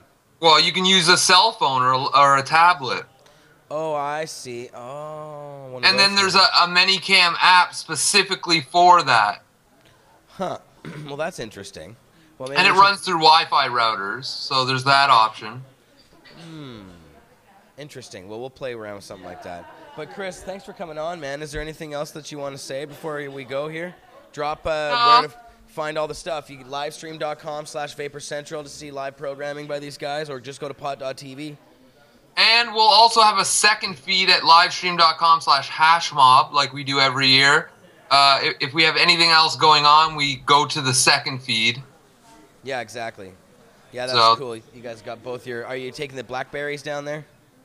Yeah, and we have internet down at the square, too. So I'm bringing my whole computer down there and the Logitech cams and going to hook it up normal style. Oh, good. Awesome, man. That's excellent. Yep.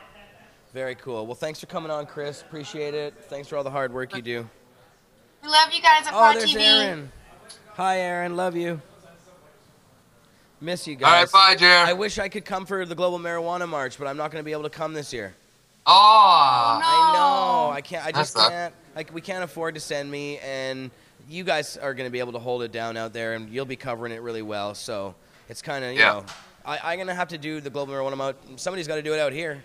So I'm going to stay here and cover our side. You guys got that side. But Mark and Jody will be there. Right. But I'm going to miss you guys. I love you guys. We'll get together soon. Yeah, Christian will be marching with us, so he's excited that Mark's free this year. Yeah, that's awesome. Yeah, Mark will be back at the front of the parade again. And the march. It's not a parade. Right. It's a march. Awesome. All right, guys. Love you lots. Peace. We'll talk soon. The Goodwins. And we're still on our Skype feed here. Let's go back to the cam. Go back to the camera. We're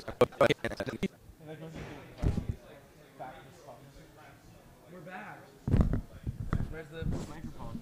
We came back just for you guys again. Well, we have to do that. Just because it froze, so I thought I'd come back. Just to make Clam Toe's mom even more mad. Hey, Mel. That was a good... We're still here. Good show, though. That Jump was over. fun.